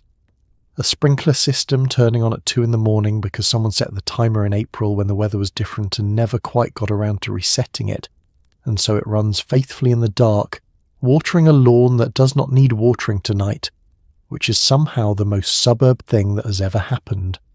The light in the suburb at night is orange and specific. The streetlights make pools on the pavement at measured intervals, and the driveways are empty and dark. Between them, and the houses sit closed and quiet with their garage doors down like faces in repose. All the day's expression stored away, just the basic structure remaining. Just the bones. Occasionally a light is on somewhere, in a kitchen or a bedroom, or the blue flicker of a television in a room where someone fell asleep watching something. An upstairs window glowing warm, the suggestion of a life continuing inside a house that looks, from the street, like it has shut down for the night. The suburb at night contains the evidence of all the living happening inside the houses, and it holds it quietly, the way any decent container holds what it is given. The suburb at night has been used, in American film and television, as a setting for menace. The quiet street where something is wrong. The perfect neighbourhood with a secret in the basement. The cul-de-sac that looks fine from the outside and is not fine from the inside. The cultural imagination keeps returning to the suburbs' nocturnal quiet as a container for what is hidden, because the quiet is so complete, and completeness of any kind invites the question of what is being contained. What is underneath all this order? What is behind the garage doors and the good lawns and the appropriate holiday decorations removed on the approved date? American storytelling has always suspected the suburb of concealing something, and it is not wrong exactly. The suburb does conceal things, because people conceal things, and people live in the suburb, and the suburb's design rewards privacy in ways that make concealment structurally easy. But the thing being concealed is usually not a secret. It is usually just a life. The ordinary, complicated, undramatic interior life of a family that has chosen this particular place to be in, which does not make good television, but which is, in terms of actual human experience, the whole story. The American suburb was built on the belief that ordinary people deserved a place of their own, a quiet place, a place with a door that closed and a yard that belonged to them and a school within the district lines, and a mortgage that could eventually be paid off. That belief was imperfectly executed and unequally applied and environmentally costly and sometimes architecturally bewildering in ways that future generations would have a great deal to say about. It produced the HOA letter about the garbage cans in the McMansion, with a formal living room nobody used and the commute that took 4 years off the back end of a life in the red-lined neighbourhood and the mall that became a storage facility, and the next-door post about the suspicious vehicle that was a neighbour's guest. All of that is also the suburb. It is in the ledger, and also in the ledger the paid-off house. The garden planted 10 years ago that is still being tended. The bedroom where a child is asleep under a roof that legally, formally, belongs to the family sleeping under it. The specific quiet of a neighbourhood at 2 in the morning, made of refrigerators and distant highways, and a dog that has decided after brief consideration that everything is fine. The ordinary, extraordinary fact of people in enormous numbers having made a place and stayed in it and called it home, with all the imperfection and stubbornness and misplaced hope and genuine love that the word has always carried. The suburb is not the dream it advertised. It never was. But the dream it was selling, a door of your own, a piece of ground, a quiet place to put the people you love, that was never a foolish dream. It was just a human one, which means it was always going to be harder than the brochure suggested, more complicated than the lawn implied, and more worth having, in the end, than either the celebration or the criticism quite managed to say. The sprinkler is still running, the highway hum continues, the dog has gone back to sleep, so can you. And so we arrive at the end of the street, the cul-de-sac as it were, which feels appropriate. Tonight we travelled the full length of the American suburb, from the potato field in Long Island to the half-finished development in the desert, from the gleaming post-war kitchen to the pandemic home office, from the lawn that needed mowing to the lawn that nobody mowed anymore because the house had been foreclosed and the street had gone quiet. We watched a dream get built and marketed and democratized and weaponized and financialized and gentrified and abandoned and rebuilt and argued over and lived in, always lived in, by real people making real decisions with the options they actually had. We talked about the families who moved into those first Levittown houses and felt, for the first time in their lives, that the ground beneath them was theirs. We talked about the women who stood in those gleaming kitchens and slowly, quietly realised that gleaming was not the same as enough. We talked about the veterans who got the mortgage and the veterans who were turned away at the door, and the gap between those two stories that is still, decades later, being measured and mourned and imperfectly addressed. We talked about teenagers in garages making noise that became music, and retirees in ranch houses whose knees no longer allowed the stairs they didn't have, and commuters on highways doing arithmetic about hours and miles, and what exactly they were trading and for what. None of them were wrong exactly. None of them were entirely right. They were people living inside a system that was larger than any of them, making the best choices available, the way people in every era have made the best choices available, and producing collectively something that was better than it should have been and worse than it could have been and exactly as complicated as it was always going to be. So tonight, as you lie in whatever space you have made yours, however many square feet, however many floors, however close or far from the city, however well or poorly the lawn is doing, maybe take a quiet moment to acknowledge the stubborn, imperfect, entirely human project of trying to make a home. The people who built the first suburbs were not building monuments. They were building places to put their children to bed safely. That's all. That's everything. And they did it with lumber and concrete and government-backed mortgages, and a great deal of optimism that was not always warranted and was never entirely wrong. The suburb is not the dream it sold, but the dream it was selling: safety, stability, a door that closes and belongs to you. That dream was never ridiculous. It was just harder to deliver than the brochure suggested, as all dreams are, as they have always been. Sleep well, the lawn will still be there in the morning, so will you. And that, as it turns out, is the whole point.